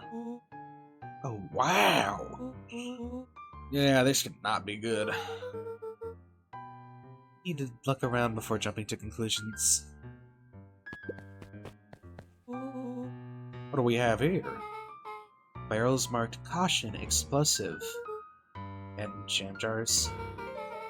Though, no, that's enough jam to feed the whole town. What kind of incendiary jam is your grand making?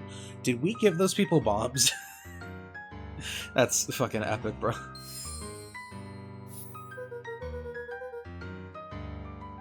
She wouldn't have made me walk around town delivering bombs.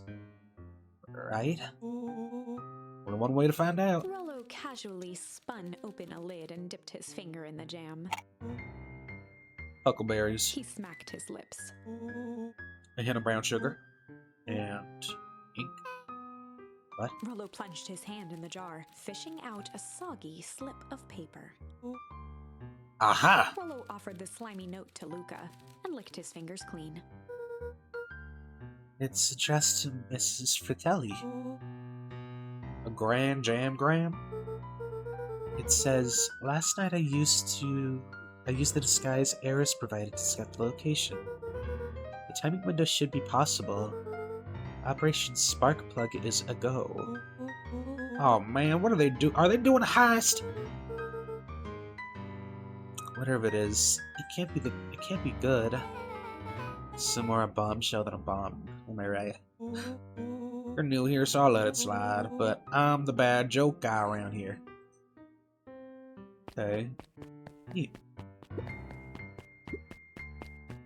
Luca jostled each cabinet drawer in turn. Only one was unlocked. He fingered through the filing cabinet, pausing at a bulging folder labeled Walter. For a long moment, he just stared at it. Is that my dad? What you got there? It's my dad. It's like some of his old medical files. Dad was a doctor? Luca nodded and caressed the label with his thumb. Well, you gonna read it? Here, let me help. Paulo swiped the folder from the drawer and began leafing through the pages. He whistled to himself, barely looking at the text. Might you actually read some of it? One sec. Dense documents such as this are a lot like a cheeseburger. It's best it's kept straight to the middle. That's where all the meaty bits live. Wow, I had no idea we were in the presence of a preeminent scholar in dense documents. And cheeseburgers. By all means, proceed. He stopped at a page and mimed, holding up a monocle. Ah, here we are. Follow-up examination of Terrence Wilby. Patient shows further signs of paleness and malaise. Body temperature continues to drop. Now describes soreness of his muscles and joints. This is similar to the symptoms expressed by Mrs. Wilby just a few days past. Stay went on lab results from Joseph. Rollo looked up with heightened surprise. See? Creepy. Yeah, that's kind of disturbing. Who's Joseph? That's Mr. Numcreed's name. Rollo's Wait. finger traced across the page. There's more scribbled on margins. Could it be contagious? Mr. Wilby claims the tap water at his home had been contaminated. Perhaps environmental? The lab results only raise more questions. It's like he came back to this report later and made those notes. Okay, bye, Phil. So it might be related to something Rollo else. scanned through several more pages. Here, riding looks shaky. I just couldn't help her. The disease, or whatever it is, progresses so fast. With his wife's passing, Terrence's conditions followed close behind. Exacerbated by the loss. Enough is enough. I need to take matters in my own hands. Luca, staring blankly at the cabinet this whole time, spoke softly. What's it say next? Rollo rustled the folder, trying to loose more pages. That's where it ends. What? There has to be more. Luca frantically shoved the remaining cabinet folders, trying to find another labeled Walter. Look, I think there's only one. It's alphabetical. It's alphabetical, see? What did he mean, enough is enough? How did he take matters into his own hands? This is bullshit! Luca slammed the drawer shut.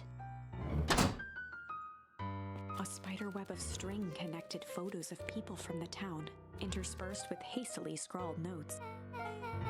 Well, he sure has kept herself busy. Is your gran a serial killer? Because I'm starting to get a vibe. Don't be ridiculous. Sure, she's just tracking the movements of everyone in town, out of the kindness of her heart. She put little symbols by some of them. Yeah, Mr. Nikita has a check mark. The bits are all inside a big circle. Bombs are both here. Both with question marks. Miss Valentine has a question mark. Eris has a question mark, but that's been crossed out. Mr. Kerr has a bullseye. The killer has chosen her next victim. We don't know what any of this means. Whatever it means, it's probably not good. They crowded around a worn-down old map of Beacon Pines. Oh, this is a treasure map. Every old map is a treasure map, Rolo. Yeah, but every treasure map is an old map. Can't fault that logic. Look, there's even a pathway drawn on it. Starts at the entrance to town. And if we follow Rolo it, carefully traced the path with his finger. leads right He to... jabbed down at the end point. Ah! Town Square? That's the fountain in the middle of town. What a weird place to hide treasure. Well, that doesn't look like treasure to me. Half of that map has the same symbol as those explosives over there. So it's not hiding treasure? A real bummer. Willow, what's the thing you've been excited about for the past month? The festival! Ugh. Did you just say gulp? Gulp? This feels like a gulp kind of situation. Everyone will be gathered near the center of town. She's gonna blow up the festival! Not if we stop her. What was that? Luca looked up from the map. What was what? No, I heard it too. That was front door. Which means someone just shut the door. Which means someone's upstairs. Shh, quiet. Hit the lights. Beck flicked off the light, and they became statues in the dark. Overhead, creaking floorboards bent under slow, deliberate steps. The kids looked up, the tilt of their necks following each footfall.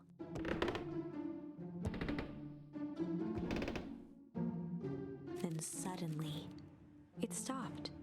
Without realizing, they'd been holding their breath. All three exhaled shakily and glanced at each other. A muffled male voice broke the silence. Hello? A final few footsteps reached the entrance above them, and the voice now echoed down the stairs. Anyone down there? The three kids shuffled to the corners without a peep. As he began to descend the stairs, the man's voice punctuated every new step. Thump. You? I'm not here to hurt anyone. I'm just here to help. Just to... At the bottom step, the man paused, squinting to search the room for signs of life. Yes, it's nothing. Rollo shifted suddenly. Luca gave him an intense, chastising look and whispered through clenched teeth. It was too late. Rollo was already inching toward the stairway. He screeched as he charged toward the shadowy figure. Lemon chicken coop! With all his weight, Rollo tackled the man to the ground. Rollo? Mysterious creepy man? Anyone there? From the dark corner, they saw something move. Oh, I don't know if I had it in me. But there was only one way to find out. Holy crap, Rollo, that was awesome! Wait, did you just kill that person? Luca scrambled to the hunched figure on the ground. Pressing his fingers to the man's neck, he sighed with relief. How about him good, Rollo? He's knocked out cold. As Beck flicked back on the light, Luca and Rollo both gasped in stereo. Mr. Tolliver? Chapter 7. The Interrogation of Hiram Tolliver. Still unconscious, Mr. Tolliver slumped heavily in a shoddy old chair. His hands were bound with rope, his feet tied with some loose string. The kids huddled in a circle, discussing their plan. One thing was certain. They couldn't just let Mr. Tolliver go. They needed to know I need a what story he was plan doing so I in can Luca's house. go back. After some deliberation, it was decided. Oh, there we go. Okay.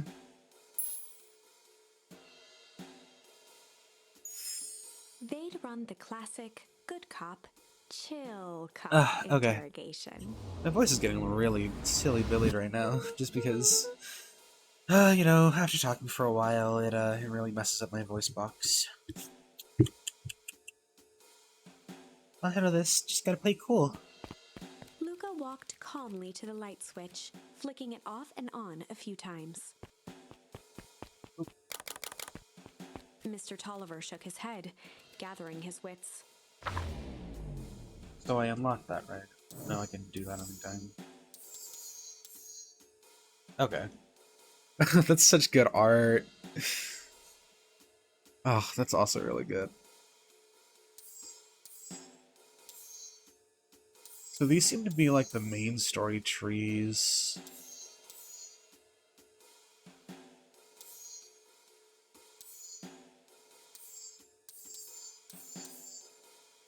Okay. Which I tickle.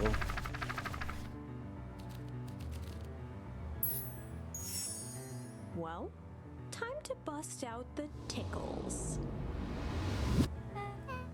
Hey, Tish, wanna see something cool? Yep. Check it. Beck lunged forward and began to tickle under Tish's arms.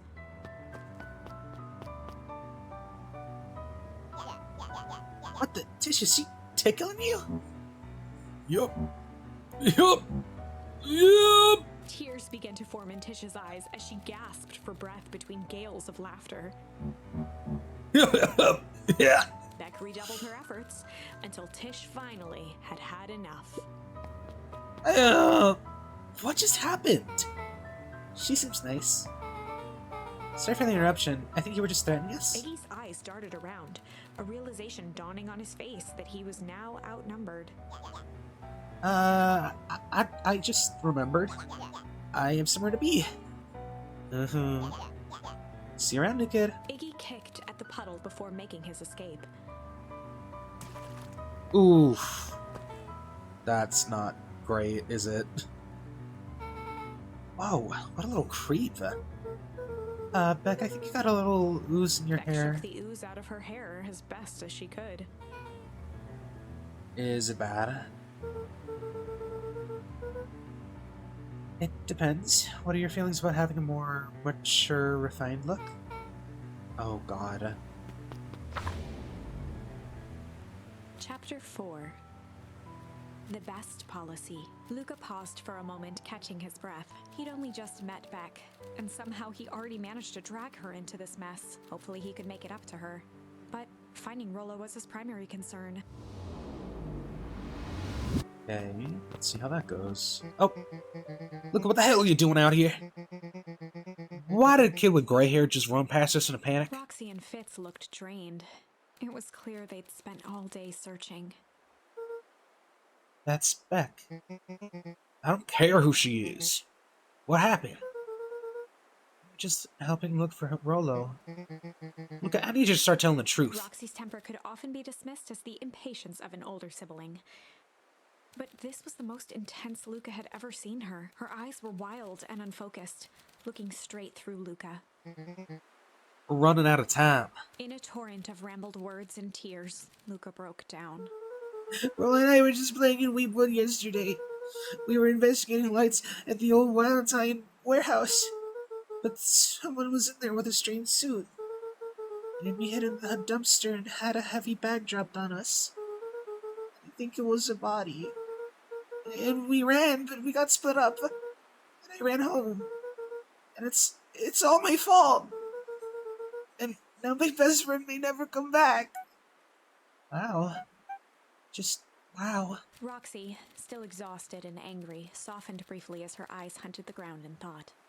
With a determined sigh, she looked up at Luca. It's not your fault, Luca. Rollo's gonna be okay, I promise. Roxy drew her... I'm gonna fix this. Luca, go home. But I want to help. This is too dangerous for a kid. I can't just sit around. I have to do something. Roxy tried to think of the safest place to send Luca. You go back to that little treehouse you two like to play in. Wait there in case Rollo shows up. Sound like a plan? Luca wiped his cheeks and gave a quick nod. You did the right thing telling me the truth. Now scoot. Do you believe his story? What option do we have? This has been strange around here, leading up to the festival. My dad has been acting weird lately. Well, weirder than normal. Looking into the puddle, Roxy rubbed her arms to warm up. It's so cold here. This place gives me the willies.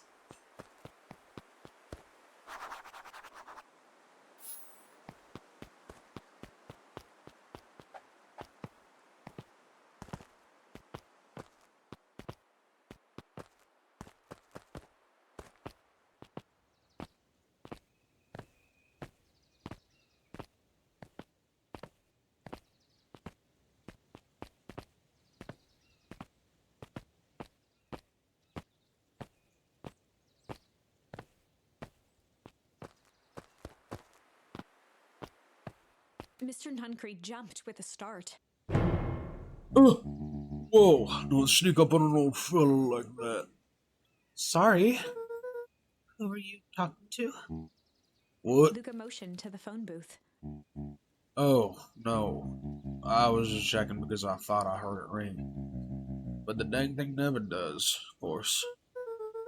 Yeah, I've never seen anyone use it, really. Whole thing's a waste of money if you ask me. Any word from Rolo yet? Not yet. Long time for a boy to lose his way. Who knows those woods too well to get lost? I suppose you're right. Silly boy's antics have this whole town word sick. Antics? We all know Rolo likes to play his little pranks. Think this is a prank? What possible explanation could there be? He's not playing a prank and he didn't get lost. Someone took him, I know it. How would you know that? Unless... Luca? There's something else that you know? Mr. Nuncreed gently placed one of his substantial hands on Luca's shoulder. Dang it, boy, if there's something you know, something that could help your friend, you need to tell folks. Luca peered up at Mr. Nuncreed. Kind eyes warmed a stern face. There was a deeper emotion hiding beneath it all. It was subtle, but Luca could sense something eating away at him. There was a shame lurking behind those eyes. A deep sadness.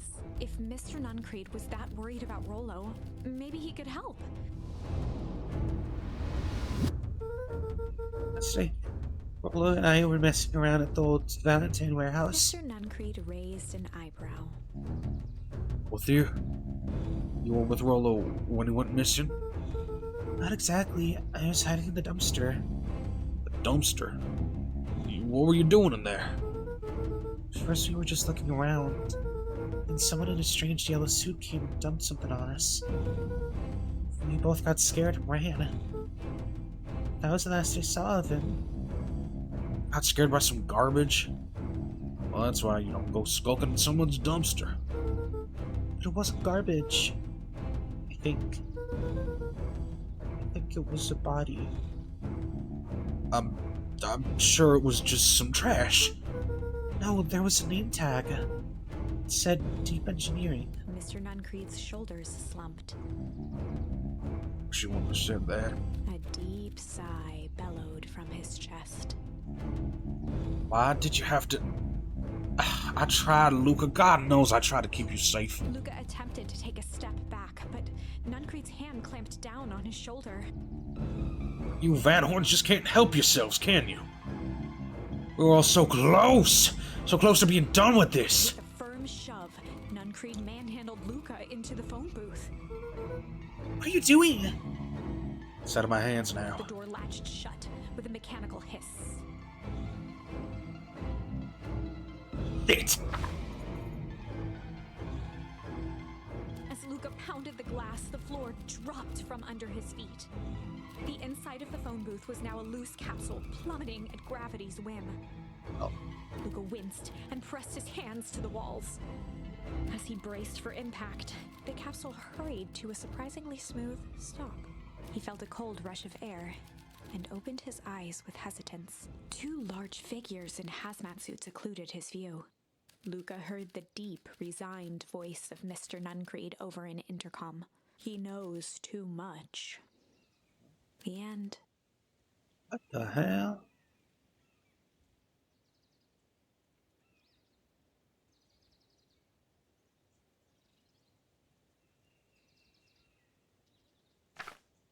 Wait.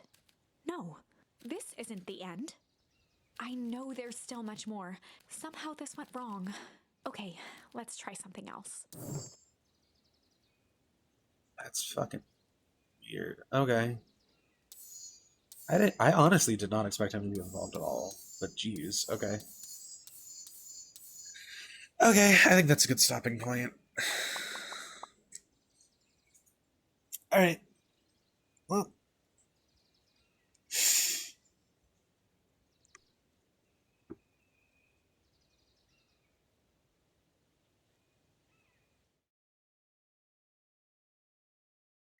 Okay. Well, thank you all for watching. If you enjoyed, please follow, etc. And yeah, I'm really enjoying this game. I really like the art style. I really like the story. The way it has the branching paths hits a lot of my niches. And just being able to go back and like it's honestly such a cool concept. And they're really just handling it very well. I'm really glad. This is sick. Okay. I am excited to play more. So, see you guys later.